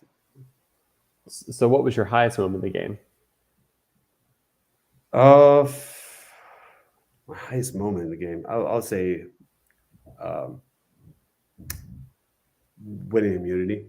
I think, yeah, that to go finally to a tribal council and not have to worry it being on you. So, yeah. We kind of spoiled this in the first 10 minutes, but Shot in the Dark, love it or hate it? I hate it. Yeah, definitely hate it. Now, would you just not want it period, or would you change it at all to make it more bearable? How would you change it to make it bearable? I don't know. That's what I'm asking you. I think you just get rid of it in total, to be honest. You already have to worry about advantages and idols, right? So maybe the answer is to get rid of all advantages and idols and only Shot in the Dark. Oof. No, I hate that. No, I like the old school. I like the old school better. How old school are we talking about? We're talking about season like one through like what? You know what? With no idols period, or no. So I'm actually watching those old ones where like the idol gets first introduced right now, just the reruns like season 11, 12. Those are actually really fun because it just relies on strategy, right? But I like the ones where like the little bit later ones too, where the idol come and play. Just not like super idols, or I don't like those either. I guess my biggest issue with idols is CVS Survivor legitimizing idols as a victory condition, where you can just idol to the final, essentially final four. Right. Yes. That feels a lot to me. I like idols as a fail-safe option, but not like it's always rehit and it's always there. Just keep finding it. Correct. Yes. And the older season Survivor, I'm noticing they that's kind of the method they used, right? It was only one idol, and it was either on Exile Island or that was it. You know, now every camp has an idol, and if it gets played, it gets put back in the game again. So it's just constant worries all the time. And now you got Shot in the Dark on top of that, which is just like crazy for me. So yeah. Is there anything you're taking away from this game about yourself? You always learn about yourself in this game, right? Like you know you're tougher than you think, living in the outdoors. I always knew I'd be fine in the outdoors, but especially after like last season playing this year, it was like a breeze this year. So I'm happy like I prepared for this game. I learned how to make fire because I fought fire by here and there. So I practiced a lot. I got myself a machete so I can actually practice on the flint over there. So I just prepared mentally, like, and physically as well for the games, just not for challenges, I guess, but living out there, that surprised me the most. Really, it's more doable than you think. Would you play another game? Absolutely. If they ask me back, I'll do it. It's not my birthday again. I don't think I'll watch it. Wait, was it your birthday there? Oh, yeah, that's right. You said the first day was your birthday. First day was my birthday, and last year, middle of the week was my birthday. So I got married with my wife last summer, and I still haven't celebrated my birthday, husband and wife, and I don't think I can get away with that for a time. What you need to do is persuade them to do a Blood versus Water game, and so you can both be in Reelfoot at the same time. And preparing her slowly. So she is.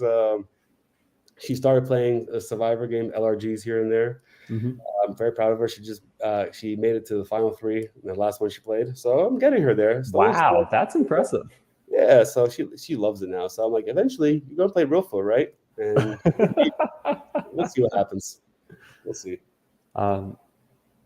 Sharif, I think that's all I have. Is there anything else you want to mention or you want to shout out as we wrap up here? I just want to say thank you, Parker, for organizing this. This was seriously like originally this was going to be a pause season and no Reelfoot, and he really stepped it up and did it really by himself.